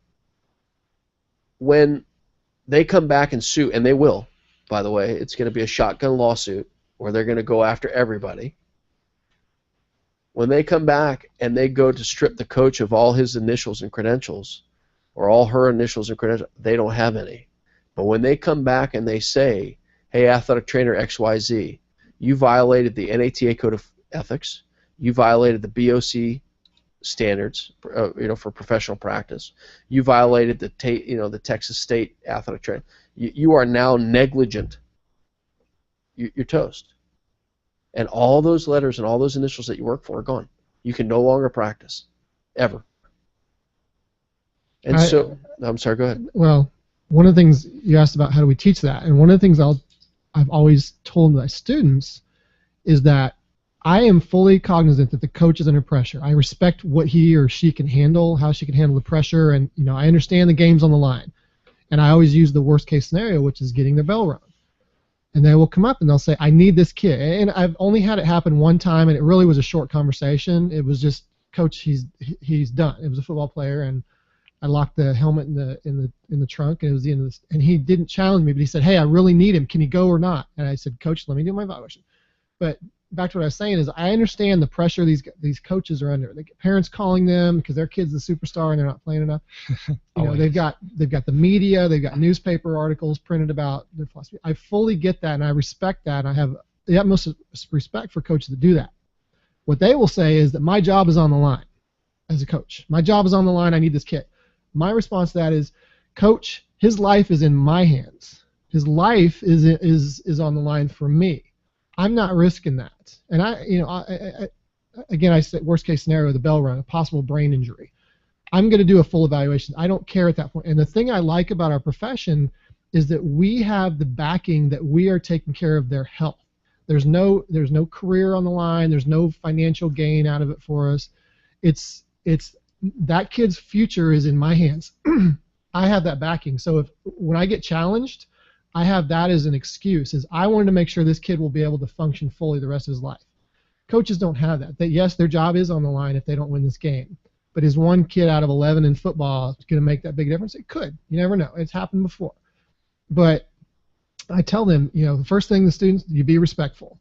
Do not, and when I was in grad school, my head trainer told me, or told a group of us a story, or not a story, but just an expression. When you're a student, you do whatever you're told. Yes, sir, I will do that. When you're a fresh licensee, just licensee or certified, those individuals are usually the most challenging. They will front them the most. Coach, I'm certified. I'm licensed. I just went to school for 5 years. You don't tell me what to do. And what you'll learn over time is that as you get older, it becomes, Coach, I'll take care of it. There's no confrontation. You're not doing what you're told. And I like that understanding, and I want the students to understand that as soon as you get out of school, is that you just need to calmly tell the coach, Coach, this individual's future is in my hands right now, his health. You want to mess with that, tell the athletic director to get me off the field, because I will do whatever I'm told if that's the case. But I am going to do my job right now to make sure this individual walks, functions cognizantly the rest of his life or her life. Well, they also can say, that is my job. My job is to take care of the athlete. My job is not to determine whether we win or lose. Mm-hmm. Exactly. My job is to the health care of the athlete. That's what I was saying about our professions. We have health care on our minds. It's not wins or losses. It's not state tournament. Nothing. We have the backing that what I'm doing is taking care of this person's health. Just like you go to a doctor. You wouldn't go to a doctor, go voluntarily to your doctor and say, I'm here, but I want you to do this. Doctor's not going to do that. I mean, in some cases they would, but it's just like when they come to you, they see you as a colleague most likely, because you work with them every day. They know you on a personal basis. They probably think that, hey, this person knows me. I want them to do this for me. And I want my students to understand that you are trained. You have gone through this 2 years of master's degree, or if you're practicing, you've gone through 4 years of undergrad to make those decisions for this person's health. What would you do if it was your child? Would you want somebody to give in to the coach to say, I need him in the game. His bell's been rung. I really think we can win this game. And then he's a running back, and he goes up the middle and is knocked unconscious, second impact syndrome. I remember Matt Schultz, I think was his name, or Schultz was the kid in Washington, ended up getting sued, the school district, $126 million or something like that, for lifetime care for this individual, plus the damages and everything. But when you ask how do you teach that, it's a concept. It's not a recipe. You can't do this, do this, do this, do this. It's just the concept of do it professionally. You make the best decision given the evidence. And if you're unsure, and I've done this before, I've made some, they didn't end up being bad decisions, but I questioned myself later as why did I do that? One time I told the coach, it was a junior varsity game. Kid was a great running back or a great quarterback, and I said I will let him play on the one condition: he hands the ball off every time. The first time he makes any contact with any opposing player, he's out of the game. Do you agree? And it was because the evidence I had, he was fine, but I didn't want him to take another hit because I didn't want it to progress. And the coach was great with that. But I wouldn't do that again. I don't think. I think I'd just stick to my guns and say he's out. But I think if you can take the evidence and make the coach understand you don't care what happens in 5 days about your wins and losses. Tell you what, if you want to put in the paper that the trainer held the kid out, the athletic trainer held the kid out, and that's why we lost the game, put that in there. I don't care. But I will feel confident. I will sleep at night knowing that this kid's going to be fine, or this kid's getting the best medical care he can. And I think that's part of the athletic trainer's job, is to make that connection with the coaching staff, build the rapport, build it with your administrators. And when you have that and you have that respect, I don't think you'll have those situations. And after leaving the full-time job and going back in clinical work, I did a lot of private schools, and they never had an athletic trainer before. And it was just this world of I would walk up to them, and the coaches would say, what do you need? His ankle's sore, I'm going to try and get him ready by halftime. It was very different in that situation, and they were very respectful. But I know at big-time colleges or big-time high schools and colleges, coaches are going to say, my job is on the line. It's like, well, my future's on the line. This kid's health is on the line in my hands. This is what I'm doing. I'm making decisions. I'm credentialed. You didn't pass any tests to become a coach. You may have been successful in college or whatever, but I think if you teach the students to understand that you are the decision maker, you're the doctor unofficially, because we all can associate what a doctor does. He makes the decision, and that's the diagnosis you get. We're doing it in an acute setting a lot of times in football or in basketball or somewhere on the playing field. You have to stick to your guns, and you can never give in to pressure. But the best way to do that is you build rapport, and you approach it in a very non-confrontational way, and just say, Coach, his or her future is in my hands. I've got to make the decision. This is what I feel is best. I don't know any athletic trainer that has ever spited a coach. I'm going to hold the kid out just to make you mad. I hope that's never happened. That's unethical, and their license should be removed if that happened, or their certification.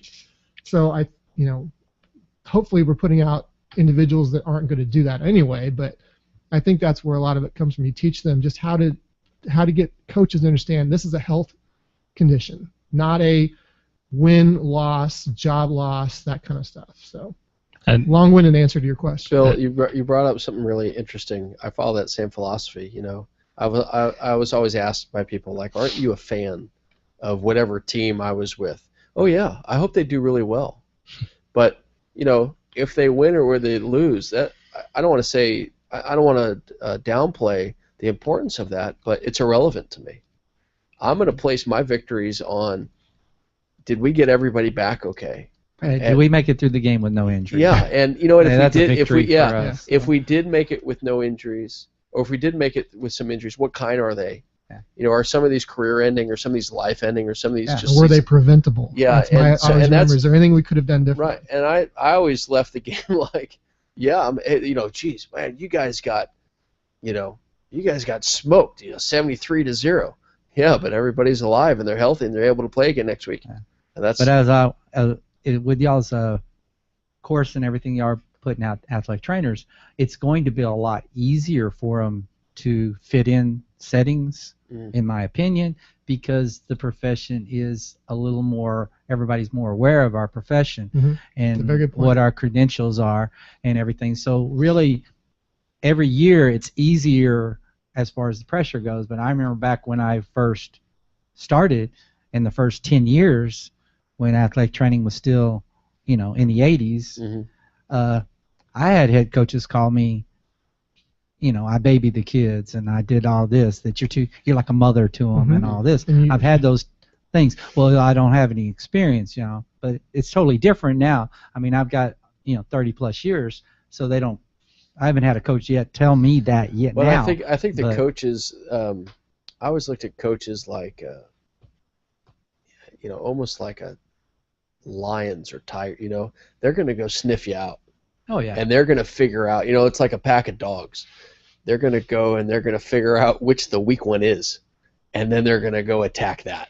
Yeah, and I had to break in every head coach who's never had an athletic trainer. Yeah, that's right.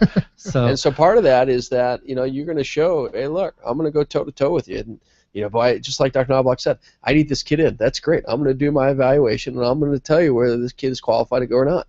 Yeah. And if he is, great. And there are going to be stipulations to that. And if he's not, you're going to deal with my diagnosis, and we're going to move on. Yeah. I mean, now you've even had several years since Jeremy's been here, and I don't think Jeremy knows this, but I've had coaches come up to me and ask me, well, do you agree with what Jeremy said? Yeah. I says, he's an athletic trainer. I agree wholeheartedly with what Jeremy says. If he made his diagnosis, then I agree with it. And I'll never. And there's a time and a place. Most of the times that. we concur. We like, okay, you look at it, and then I look at it. Yeah, and there's a time and a place to do it. Listen, we'll take it back in the locker room and amongst the clinicians, right? And I've had it where it's like, look, do you agree with this diagnosis or? Listen, you've got your sports medicine team. You go back in the locker room. You're going to take your athletic trainers, your physician, and we're going to look at it, and we're going to break it down a little bit more and see what it is. And we'll come back with the right answer. Yeah, I like that too. I like that. We've been doing that more in football games when we do have like Dr. Crumbie at the sidelines. He does not like to evaluate a knee or anything on the sidelines in front of the stands. Dr. He'd rather Crumbie's go one back. Of ours too. That's great. He's a great physician. Oh Great yeah, he's very good. One thing I think too. He likes going back to the dressing room. I think a lot of at least the assistants coming out are obviously younger. They probably majored in physical education. They probably had some kind of sports medicine. So I think when you talk about our professions more well known, there's always going to be that upper echelon of, high school older coaches that grew up in the 70s. Most of them are retired. Most of them good. But I think there's one of the things when I was teaching to the undergraduates, my favorite part of the intro to sports medicine class was liability. I would just throw facts out there left and right because a lot of people in there were coaching. They wanted to go into coaching, and it wasn't just you should do this, you should do this. It was more of if you don't do this, here's the consequence: $1 million lawsuit. You will be blacklisted in the coaching profession because you were one of those that withheld water during practice and you had a heat stroke or something. And so I love that liability aspect from an education side because that's the facts. Even in my your teaching certificate. Yeah, in my teaching of everything, I love to show kids real world situations. It's yes, here's how you run a budget. Well, in the real world, this is how much you're going to get. Can you make it work or whatever? But liability was fun because these guys are like, whoa, I didn't realize that, And then I think a lot of it switched to, you're hurt. Oh, go to the athletic trainer. I had no idea what's going on. But in the old days, it's like, you're hurt. Well, get back out there before I, make you run 10 laps. And I think throw some dirt on it. Besides getting it dirty, I'm not quite sure exactly what that You does. could do that when you're doing the budgets, speaking of budgets. Yeah. You could do this in your course or your class with them. Have them research how much school districts get on athletic training budgets, how much does colleges get, which colleges get how much, junior colleges get this much, and then say, okay, now let's say you were at a high school that got 12,000, okay, so, how would you budget then? And then you go to another school that you get half that. Mm-hmm. And you have the same number of athletes. The same number of athletes. My first job was at junior college. My athletic training budget, excluding salaries and insurance premium, was $3,013. And you had no choice. That's it. And this was in 1998. And then I went to boxes of tape. Yeah, I mean, I bought hockey tape. I mean, what was really neat is that I went back to some of my undergraduate about things like getting things donated. I went to the hospital. They donated ACE wraps because they use them and throw them away. I went to the grocery store. I used vegetable bags for my ice bags. I bought 3 or 4 cases of doing that. hockey tape, and it makes you think because and it was great. It was funny the way my undergrad head athletic trainer that taught the class said, you see on TV, you see these toothpaste commercials. They always put this big old long flowing thing of toothpaste on the toothbrush. That's how it looks on TV, or that's how it looks, when you're learning in the real world. What do? You put a little dab on there and that's it. He said it's the same thing from a budget. They teach you have all this money to buy all this equipment, but in the real world, go to HISD. What do they give out? Or Pasadena ISD? How much do they really give you?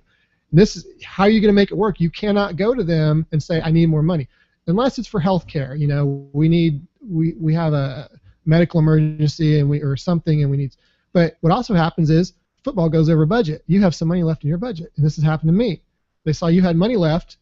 Well, another sport at the time had went over budget. Whose money did they take? The one that hadn't spent their money. So I lost more money because I hadn't spent all my money at that time, and it was very frustrating. But that's why I'm again going off on tangents. They need to know when they go to high school, if you don't spend your money, you lose it. It doesn't carry over the next year. Yeah, that's right. Yeah. There is no carryover. And the AD on campus decides where that money that's left over goes. And one of the things I want to do with our MAT students is I want to have them, it's during our first 2 weeks of orientation, I'm going to have them create their resume towards the job they want. So that way when they graduate, if they want to be a high school athletic trainer, they're going to create the resume, what experience they have, and some of that experience hopefully is rotating through, doing rotations at high schools. So you guys can sit there and talk to them.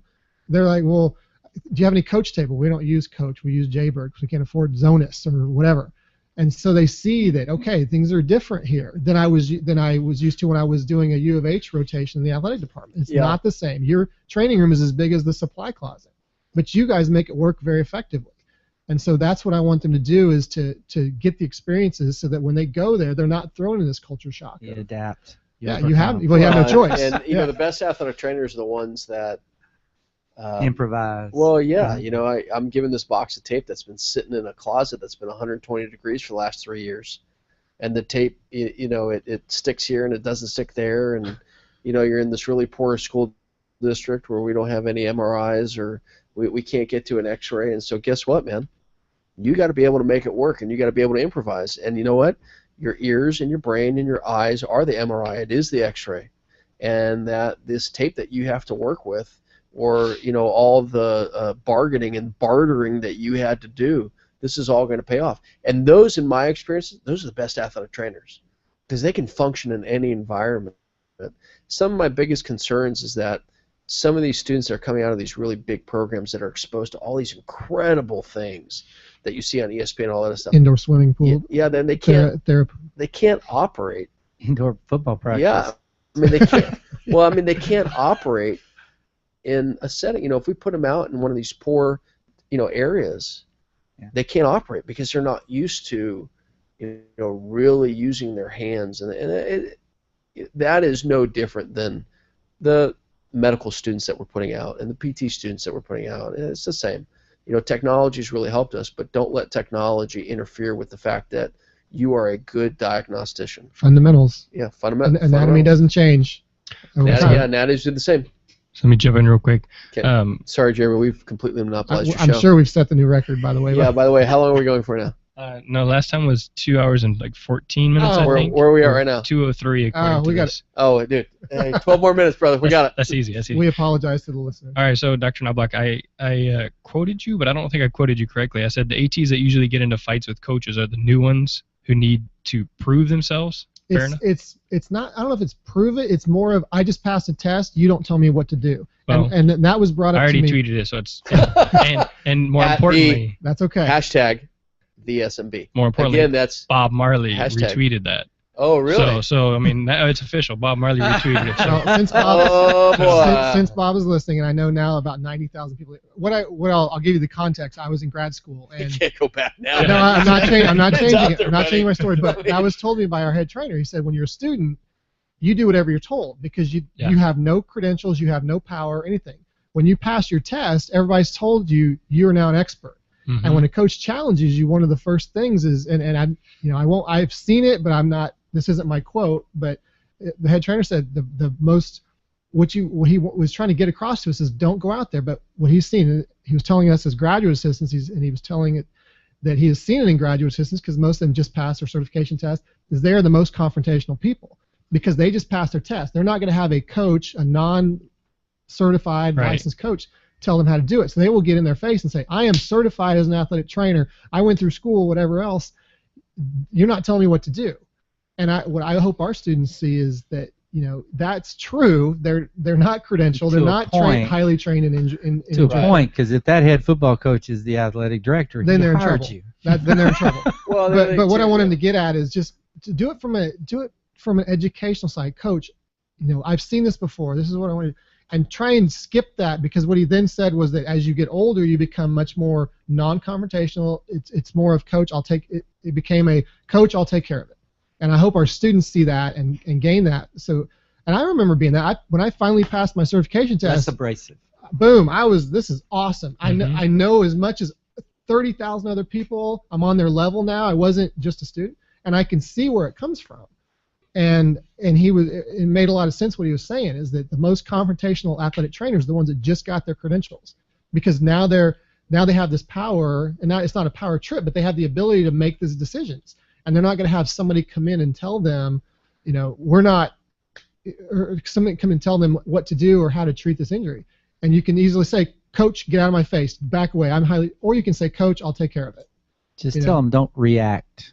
It's a good point. Yeah, don't react. And because that coach is not going to probably back down to that. If you and I'm not picking on coaches, but if you confront a coach, they've dealt with enough stuff with the media and parents that they are ready to battle. And especially in a game setting, because they're already they're already at a heightened. They're already blood pressure so high. And that's why I say I respect them for that. They're the center of attention.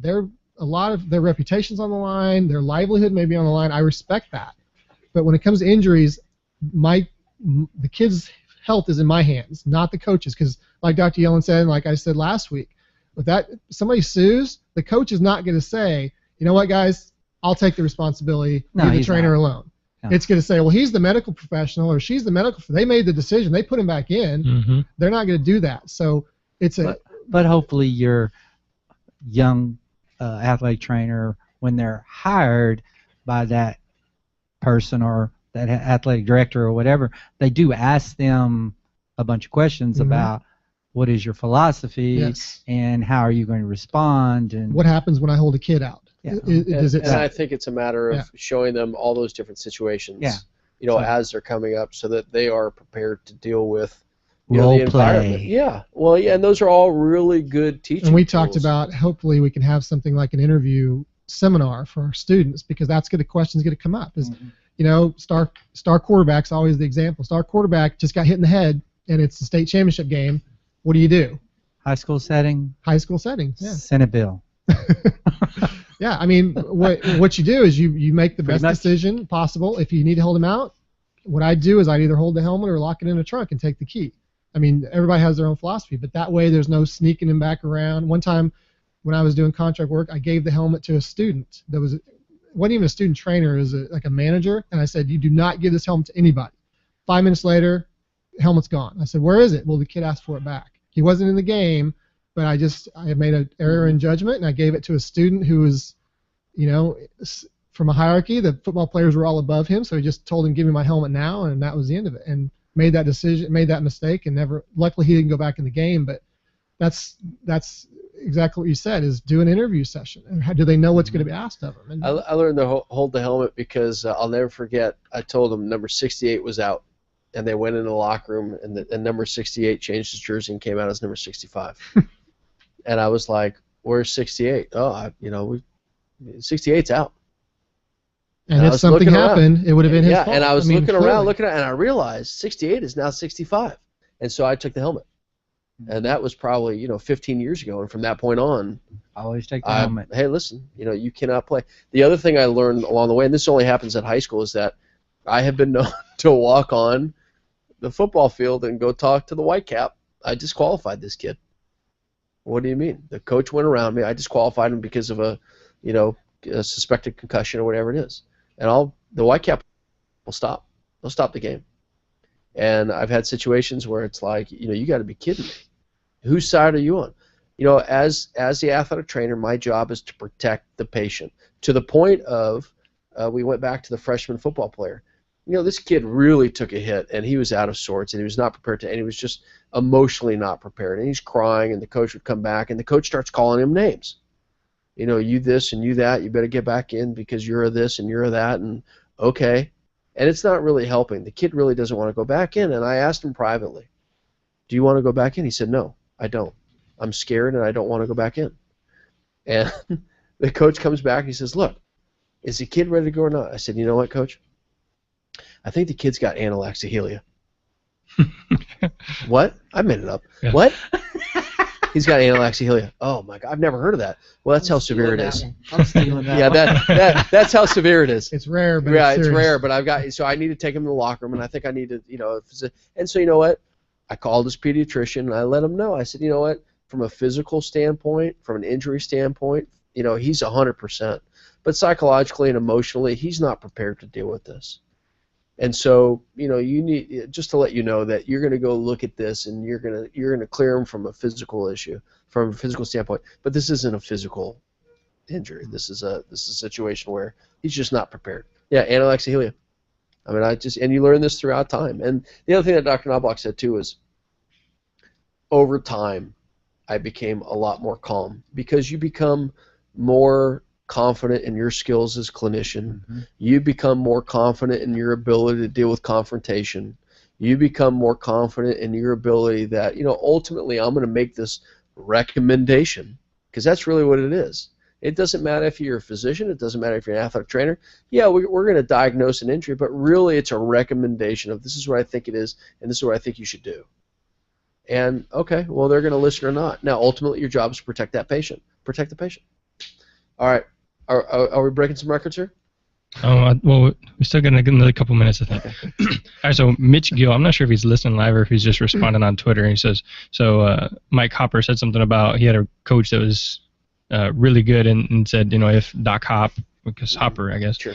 Doc Hop says it, then it's final. And so Mitch Gill said that if the coaches understand you aren't going to back down on your decision, they usually respect you more. Correct. Do you think that's... I think I think it's a proactive education and communication that this is who I am. This is what I am as an athletic trainer. And I usually go all the way back to, and you talk about fundamentals. Here's the definition of an athletic trainer. Here's the scope of practice of athletic training. Here are the educational competencies in athletic training. Here are the content areas that I've had as an athletic trainer. Here are my years of experience and the situations that I've been in as an athletic trainer. And what that does is that you're finding some common ground with the coach or whoever it is. It may be the general manager of Ford, or it may be the admiral that you're working with at the Navy, or it may be the CEO of Disney, or whatever it is, that you say, hey, look, I am a highly trained medical professional, and this is the education that I've gone through. And you're right, there are times where the coach is going to try to go manipulate and it wouldn't matter if you're an athletic trainer, physician, PT, it doesn't matter. But the coach is going to go try to manipulate. Why? Because they're going to try to get their way. That's what they want. They want their way. And that when you're able to stand up to the person and say, look, and calmly stand up to the person and say, look, let's say this kid comes to you, 4 times over the next, week, do you think they can get back in? I don't know. I don't have a crystal ball with me. Well, let's say we sit this kid for the second quarter. Do you think he'll go back in? It really depends on whether they're able to pass my test or not. Well, he only got his bell rung. You mean tinnitus, this high-pitched ringing in the head that you hear because of some sort of traumatic brain injury? Or all these different things. And so it's a matter of proactive education. It's a matter of making sure that everybody respects one another. And you're right. The way it should be is the athletic trainer made the diagnosis, and that's law. And I've been very vocal before, where I've made the diagnosis, and this is how it's going to stay. And the only person that's going to overrule me is the physician. And the physician's not going to do that because they have trust and confidence in the athletic trainer. Right now, let's say you go and you're suspicious of a torn ACL, and you go get the MRI, and you know what, it's not torn. Okay, so be it. But those are rare instances, right? And okay, hey, listen, and that's why we say, and I've always said, I'm licensed and certified to practice. I'm not licensed and certified to perfect. One thing I always used. You can steal that one too, Bill. Was I said, I don't know. I tell the coach up front, I don't know anything about coaching. I don't know what the best play is on this. I'm not going to tell you how to do your job. Please don't tell me how to do mine. Understand, and back to the question, I think as long as they understand you're doing it for the health of the kid, the future ability of the kid, wins and losses mean nothing to you. You don't care if we win or lose. You care because you want the kids to win, you want the coaches to be successful.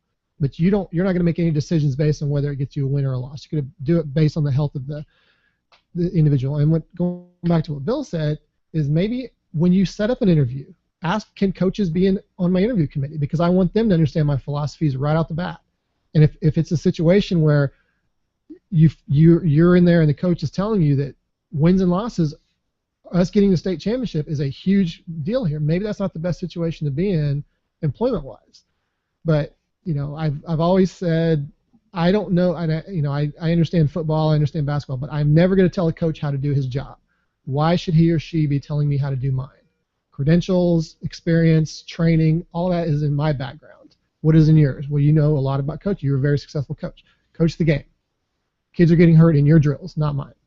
So I think, I don't want to say that confronting them, fronting them right off the bat is going to make them back off.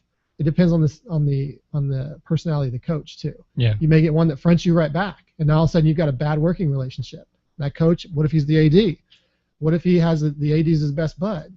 You put yourself in a bad situation. Fronting, I just don't think is ever a good situation. You may have to do it once to get everybody to calm down or something in an injury situation, but I like to think athletic trainers are very professional and they know how to keep everybody in a good working environment too. So. There's one quote that it kind of stuck with me because I just a dummy and made this mistake, but if you make a speech when you're angry, it'll be the best speech you'll ever regret. Yeah, that's right. because I did that, and I was like, oh, I just learned about not speaking and not reacting when you're angry, but it's just one of those things you kind of have to go through the hopefully somebody listening can learn from our mistakes, my mistakes anyways. Mm-hmm. You guys are perfect. Is that what you just said? So I heard it. Find the transcript at #TheSMB. I heard another similar quote. It's nothing brings out the truth like anger and alcohol. And when you're angry, you'll say things that you will regret. But you said them. And does that mean you're drinking at work? You got him out there. No, it was actually it was somebody was arrested and they made. Coach, he's got a concussion. Let me have the scotch. Made some comments, but nothing brings out, like it goes back to what you said. Nothing brings out the truth like anger. When you're mad, you'll tell so and so what you really think, but you're going to probably regret that later. So take a step back. Again, get control of the situation if it's an injury, and go from there. I mean, how many times have you had that in 34 years? You've had probably quite a few, and it doesn't do any good to get mad. It's just everybody calm down. If you can clear the individual out. If you don't need to be here, back off. I understand the parents screaming if the kid's hurt and you need help, you need 911 or whatever, but you've got to get control of that situation. The coach has no bearing on that situation. Get them gone. If you're calling 911, their kid's not going to play in the game, so get them out of there. So, that's my opinion. Well, we have crossed 218 on the recording. Yes. So if we're just shooting for records, world record. then we can end it here. We're But I gonna mean, end up- if you got more, You're gonna end up needing to clear. You by know, the time man, you get to the I could talk for 10 hours. the fourth or fifth one of these, you're gonna need to clear the day because if we're setting records every time, it's gonna be a challenge. But see, but that's the awesome part is I can just kind of cut it in half, and I get to put 2 episodes, 2 weeks worth of work in just in one day. Well, then you could also have stay tuned for part 2 next week. If we end on if we cut it right before some really good topic, everybody's like anticipating the next topic. All right, so next time you guys come, I'll have to remind you right at about an hour mark. All right, do something dramatic. There you go. Yes, make a really controversial statement. Well, and look, we really appreciate the opportunity to come over here and speak, and this promotes, athletic training. It promotes our athletic training program at the University of Houston, which you can find at www.hhp.uh.edu/MAT.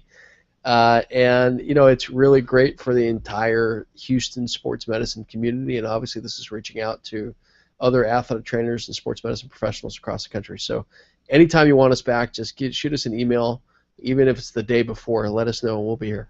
We really appreciate the day before. Hey, that's what I did yesterday. And if you have any listeners that want a topic covered, we can come up with some way to talk let about us it. know let us know. I think between myself and Dr. Knoblauch, we've covered pretty much every aspect in athletic training. Well, and you got Bill here, who's been here long enough. Bill's back on the mic. He hasn't covered everything. He's seen everything. Or we could talk about Analexahelia. Yeah. Which I did put that out on Twitter. Did you spell it right? I don't know. It's made up. So people will be Googling that. They're like, I've never heard of that. It was really good, too. It was like, God, can this kid get back in or not? What's the deal? And I said, Coach, I got to tell you, it was bad. He's got Analexahelia. What? Yeah, but Coach doing this. Yeah, I know. Spell that. We're going to have some student now going to the head trainer saying, there's some condition called Analexahelia. I can't Google it. How rare is this thing? And the coach was like, I've been coaching for 30 years. I've never heard of something like that. I'm like, well, it's a really rare condition, so I'm going to have to disqualify him. We're going to put him right back in his street clothes. I don't think he should go back in. Not until we do some more tests. Oh, yeah. And I made sure I spoke to the mom and dad. I said, look, little Billy, little Johnny, he's not ready for this, so I disqualified him. And they were really thankful, right? Thank you very much for doing that, and I really appreciate you protecting my kid. And, yeah, that's great. And I called the physician. I said, look, this person's coming in. Here's the deal. And what'd you diagnose him with? We had a really good working relationship with the physician. What'd you diagnose him with? Analexahelia. What? I just made it up to get the coach off my, So, he's like, how am I going to write that up in the report? Well, so. Oh, awesome. Athletic training improvisation 101. Nice. So, if nothing else, if you don't learn anything about athletic training from the MAT program, you at least get a couple good laughs, right? Yeah, that's right. You should have ended it with like a phobia. So I think I think we should have. I think honestly we should have like of athletics. Yeah, that's right. I think we should have like a athletic training. You should put together like an athletic training story, like a comedic story, and you get all these athletic trainers together, and you just start telling some of these stories because some of them are really funny. Yeah. I remember telling stories about, how'd you know how to disqualify this athlete coming off the football field? Well, he came off, and I can see that he was disorientated, so I sat him down. The first thing you do, right, you can check cranial nerves 2, 3, 4, and 6. Okay, so what do? You put up, how many fingers do I have up? Wednesday. Well, let's sit for a while. Well, how do you know he needs to sit? Because I asked him how many fingers does he see. He told me Wednesday. So that's that stories like that I think would go a long way. We should put an audio book together like that. And who would be great for that? Bubba Wilson. Bubba Wilson, yeah. Bubba gets mentioned every show that we're on. Yeah. Bubba does a lot, and I really enjoy having Bubba, building the relationship with Bubba, and so you have to get a panel of us set up here one of these days and get like Bubba Wilson. We'll clear out 10 hours. Yeah, and just have people have to tweet questions. Bubba Wilson, what's I don't know, worst thing, but that'd be kind of fun. Yeah, we'll work on that. Probably we can get a CEUs Yeah, we'll out do of that it, one day, and they'll be coming in here going, "Where are the athletic trainers?" Yeah. Be a varsity football game. We're still in here sitting. Oh, we gotta leave. Yeah. Okay. All right. Well, we have definitely eclipsed our last total. Up top. Boom. And I'm making it happen. I'm willing to bet this is probably not the longest one we'll ever have. Not if you have us back. Not if you have us back, it won't be. Because we got a goal to reach. There's a way you could do it. You just have them come before the kids get here. There you go. And then have the kids, and then we have a little one after the kids. There you Right? go. We're going to start. We started at 6 Start at o'clock in the 6 morning. It's a.m. now 1 p.m. They're still going. Your computer You maxes just have out. to look at the clock. Go, athletics. Bill's off Yeah. the air. Don't worry, we'll still be going. I know y'all will. Okay, so I'll go ahead and close it out. I want to thank the people who help make this possible right now. GHATS, Greater Houston Athletic Trainer Society, sponsors the CEUs. So for listening to my 10 words and Dr. Yellen and Knoblauch's 10,000 words, you can earn some CEUs just for listening. And especially if you tweet during this thing, you get to interact, ask some questions, make your comments. I get to read them online, like I talked about Mike Hoppers or Mitch Gill, or I know I said Alyssa H. She retweeted something, and of course Bob Marley, world famous Bob Marley, athletic trainer extraordinaire, retweeting and quoting and whatnot. So definitely join in the conversation that way using Twitter, #DSMB. As always, the PISD Education Foundation, which I believe. Nope. I tried to set the camera up so it'd catch the background behind Dr. Knoblauch and Yellen, but it's just the Gatorade poster. But anyways, behind them is one of the checks for $5,000, which there's two checks for $5,000. Oh, Bill's going to try and move the camera. All right, so they're How fast Bill just moved. That was...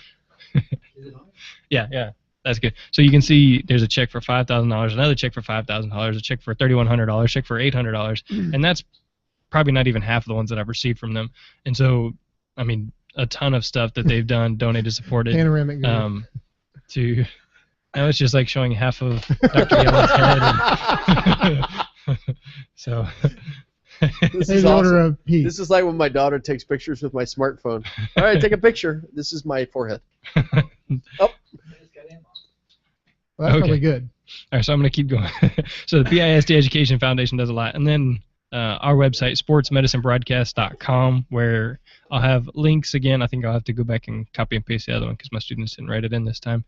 But the link for the Masters of Athletic Training program at U of H, and really the meeting you guys could possibly change what we're doing here with the podcast. Some of the stuff we were talking about beforehand, some of the stuff we can grow it, make it more professional. This second half where the students were gone, we're getting to do a little bit more in-depth talking. And so I really look forward to what we possibly can do with the partnership here with you guys. Us too. And so I'm super excited. And thanks for being so willing to come out here 2 weeks in a row, the day after I email you, just about anything. Thanks for inviting us, actually. Yeah. I mean, this is nice. This is great. What's the best way to know you weren't boring? You get invited back. Yeah, there you go. And I will say, I looked at I think last time y'all came, y'all asked me how many downloads I had. It was like 500, and then after I released that episode with you guys, I think it was like 800. Wow. So either it was a coincidence or you guys, there was a lot of people downloading. Should I tell you that I kept downloading onto my own computer like 600 times? Hey, probably whatever, I called my wife and every friend I've ever had. All right, listen, guys, this is what you need to do. I didn't get any emails, so I got on Facebook. I didn't say anything controversial, I guess. I haven't got any, what were you taught? That is the dumbest thing I've ever heard. So that'll probably come out of this show. It's much more informal. So, again, at PHS Sports Med, so that you can tweet us your comments using #DSMB. So at PHS Sports Med is me. That's my own personal one that I use here for the students, for the school, for the broadcast. Google Plus is sportsmedicinebroadcast.com. Facebook.com/PHS Athletic Training. So for Jeremy, Bill, Dr. Knoblauch, Dr. Yellen, that's a wrap. I feel like I'm Baba Booey. Kind of got informal there at the end, but that's okay. All right, we got to get another picture so we can post it on our... Yeah, I am.